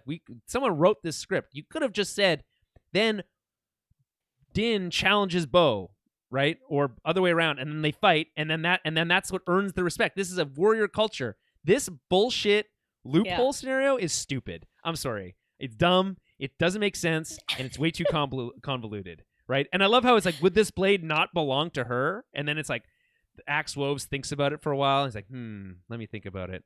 You know what? It would. And then then she gets the blade, and she doesn't even do the thing that we all expect her to do, which is put it over her head and light it like she did in Rebels. But she just stands there and lights it sideways in this like really weirdly framed shot where Bo is kind of off to the left a little bit, and Mando is like slightly behind her, even further to the left. So you have all this space to the right. So you know she's going to light the saber, but it doesn't even take up all the frame on that side. It's really odd. You could have just pull it in a little bit and you make it at least a little bit more better framed. Anyway, so she says, "I return the blade to its rightful owner." On the other hand, of course, as you said before, Bo is obviously very skilled at using that blade. It's what she's always wanted. It's nice. It's good for her. Congratulations. Yeah. But the way this happens feels cheap. It's not. It feels. Yeah.